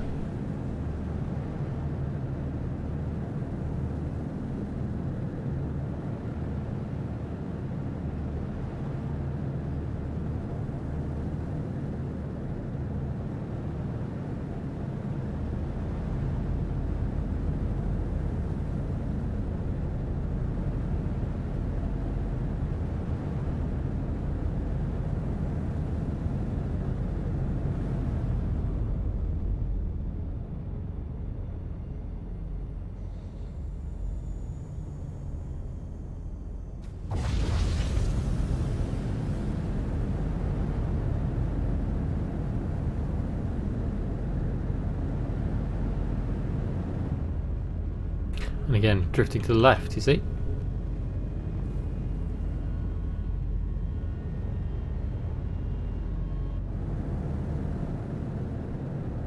Let's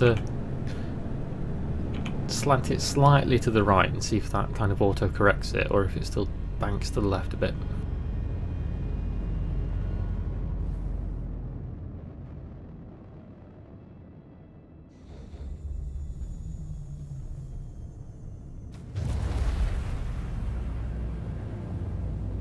No, it's, even though I angled it right, it's still yawing to the left a little bit.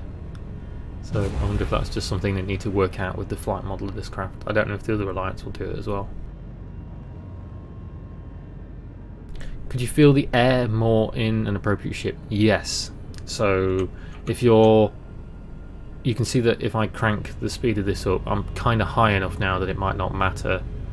But, oh no, see, even there it does limit it. So I put the speed up to max, but the air is still limiting how fast the ship can fly, as it did before. It just makes more of an impact now in the new flight model. But if you're flying something like a massive, like we were earlier on, like the Reclaimer or a Starfarer, Hammerhead, even a 600i to some extent, then they move around a lot slower. They're a lot more sluggish to respond, and as they should be, because they're giant hulking non-aerodynamic bricks. So it's definitely, there is a lot more of a presence to your ship now, and when you're trying to fly it around and land it, you have to be a lot more aware of your surroundings. You can't just hover above the ground and then point the nose down to see where you want to go, because it will start to drift one way or another if you kind of don't have the thrusters to support that angle, if you know what I mean. You can't do what you were able to before and do hovering barrel rolls at like 10 feet from the ground. If you try and do that now, you'll crash.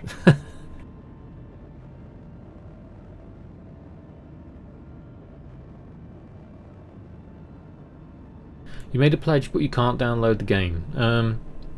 In what capacity, friendly? It depends what you bought.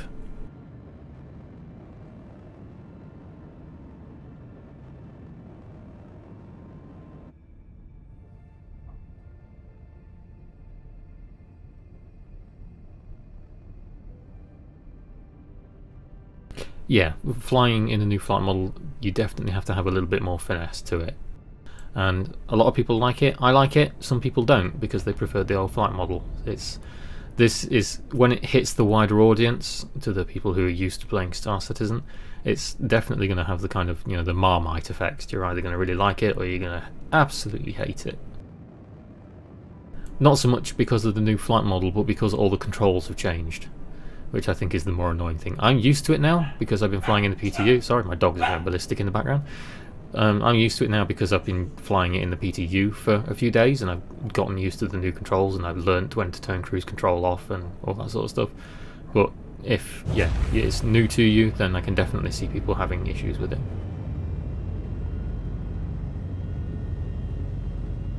If you bought a standalone ship, friendly, that's why you need to buy a game package, not just a standalone ship.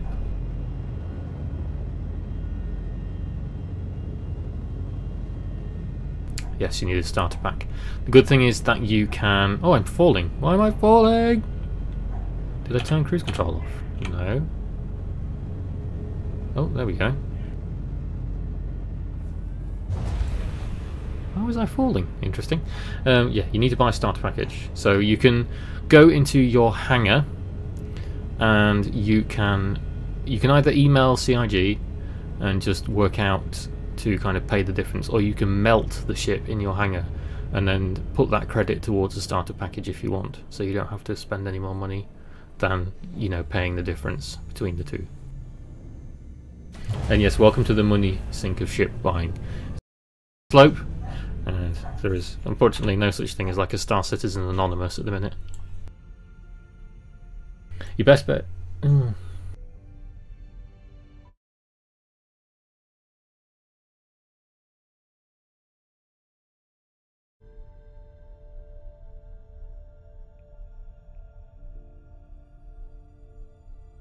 Thought my stream stopped there for a second. Maybe YouTube just cut it off. Interesting. Yeah, the money sink of ship buying is a very slippery slope. Before you know it, you'll be concierge, and then you'll wonder what you do with your life.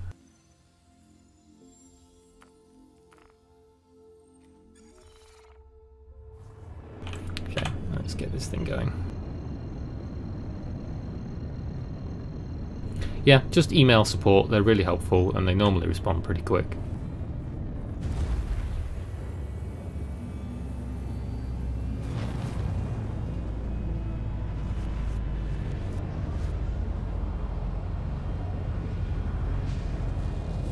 At the end of the day, they want your money and they want to help you. They're not going to be assholes about it, so they want your support.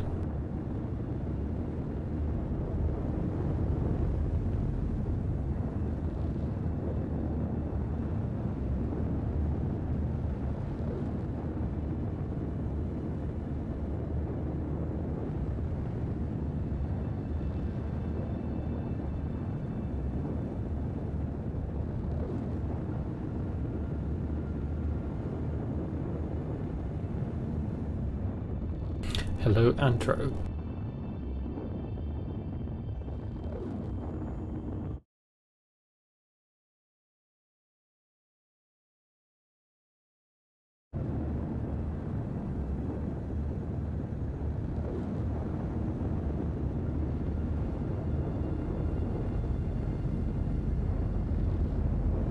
How long do you think it will get to the beta? I would say late this year, like towards the end of this year, early next year. And I would say at the latest probably late mid next year. Once they get Squadron 42 out into the open, or Squadron 42 Episode 1, whatever you want to call it, that's going to make them ridiculous amounts of revenue because it's going to be an awesome game. And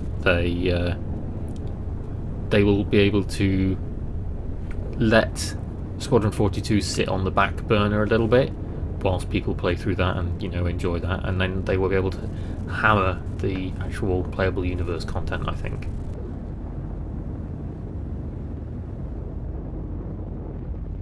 Yeah, they do still need to add lots and lots of different mechanics to get the beta going and you know, flesh out what the ships can do, but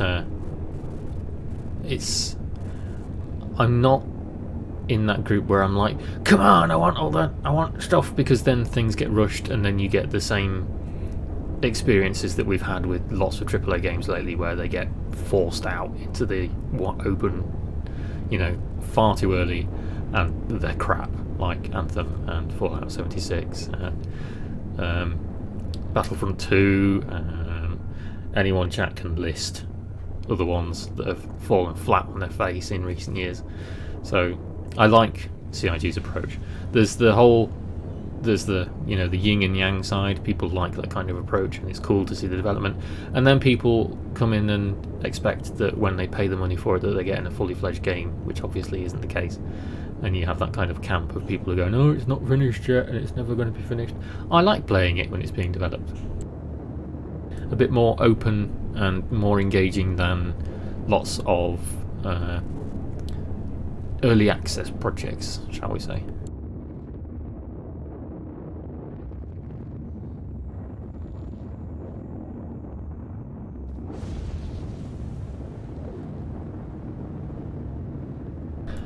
Yes, people are impatient nowadays. I don't think it's so much impatience as entitlement, because for so long we've been used to games being released and then being finished, you know? So harking back to the good old days of console games and PC games in the long run, after demos on PCs withered and died,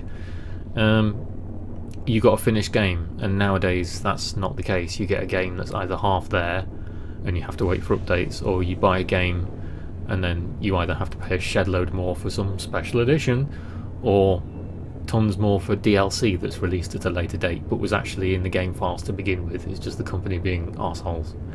So yeah.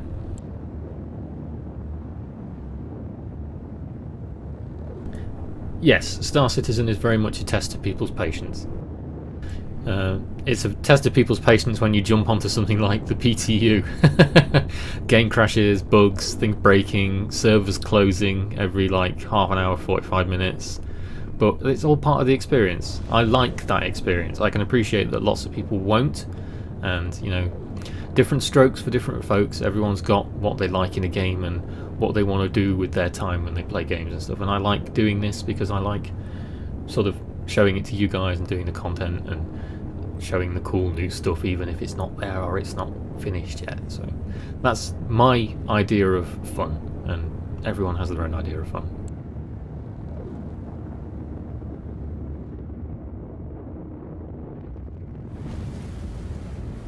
I wonder when that was going to happen. So yeah, you can see that you still have quantum drive overheating, but it tends to refresh itself pretty quickly. So it's only got like a 5-second cooldown, and then we can get going again.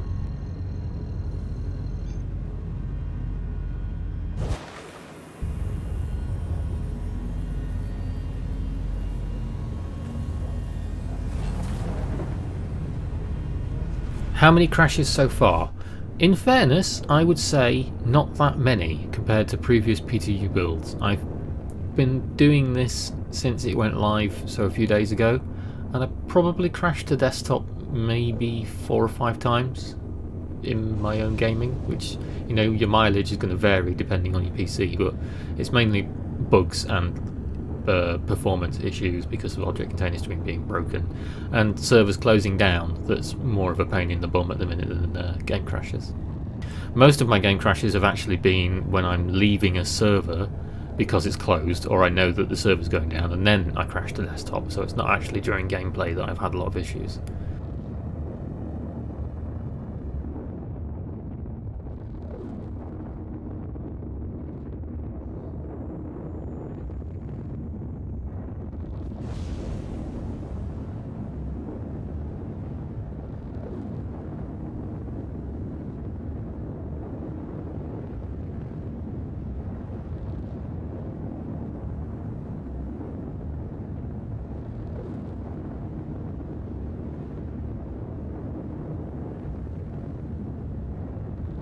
Yeah, there will be a lot of server disconnects. If you get 30k errors, that's not because the game, you know, you've timed out or anything. It's because the server's closing, because they're shutting the server off so they don't have huge logs to comb through to fix things. It's just the PTU.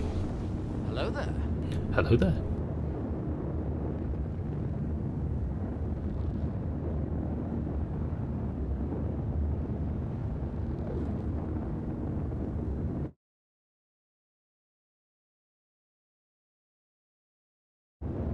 Sorry if the stream's been a bit crappy.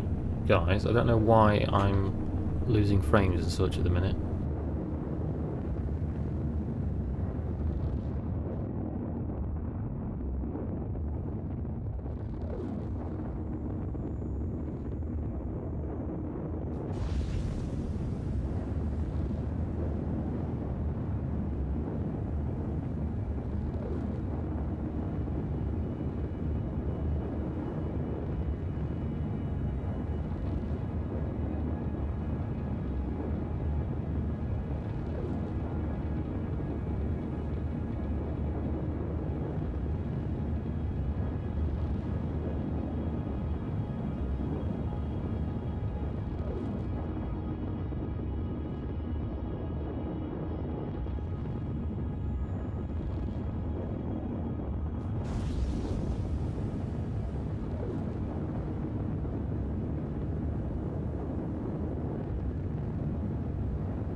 This flight's going to take a bit longer because we're in a smaller ship, so I apologise for the endless quantum jump. No, the purchasing page is not very straightforward, so as I said, marketing is one of the things that CIG kind of needs to improve on a bit.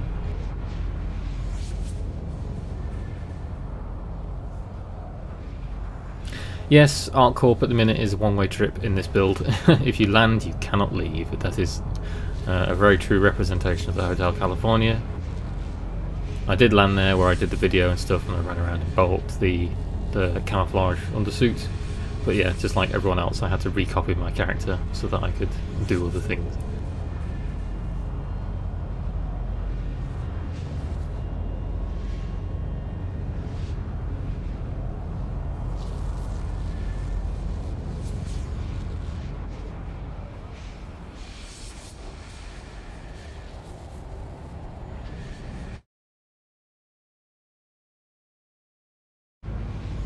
Yeah, I'm dropping a lot of frames. I'll see if I can fix it as we get closer.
No, other people can't really save you from picking up from Area 18 because the instant they land inside a hangar, your ship despawns and then you're stranded.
one more little hop.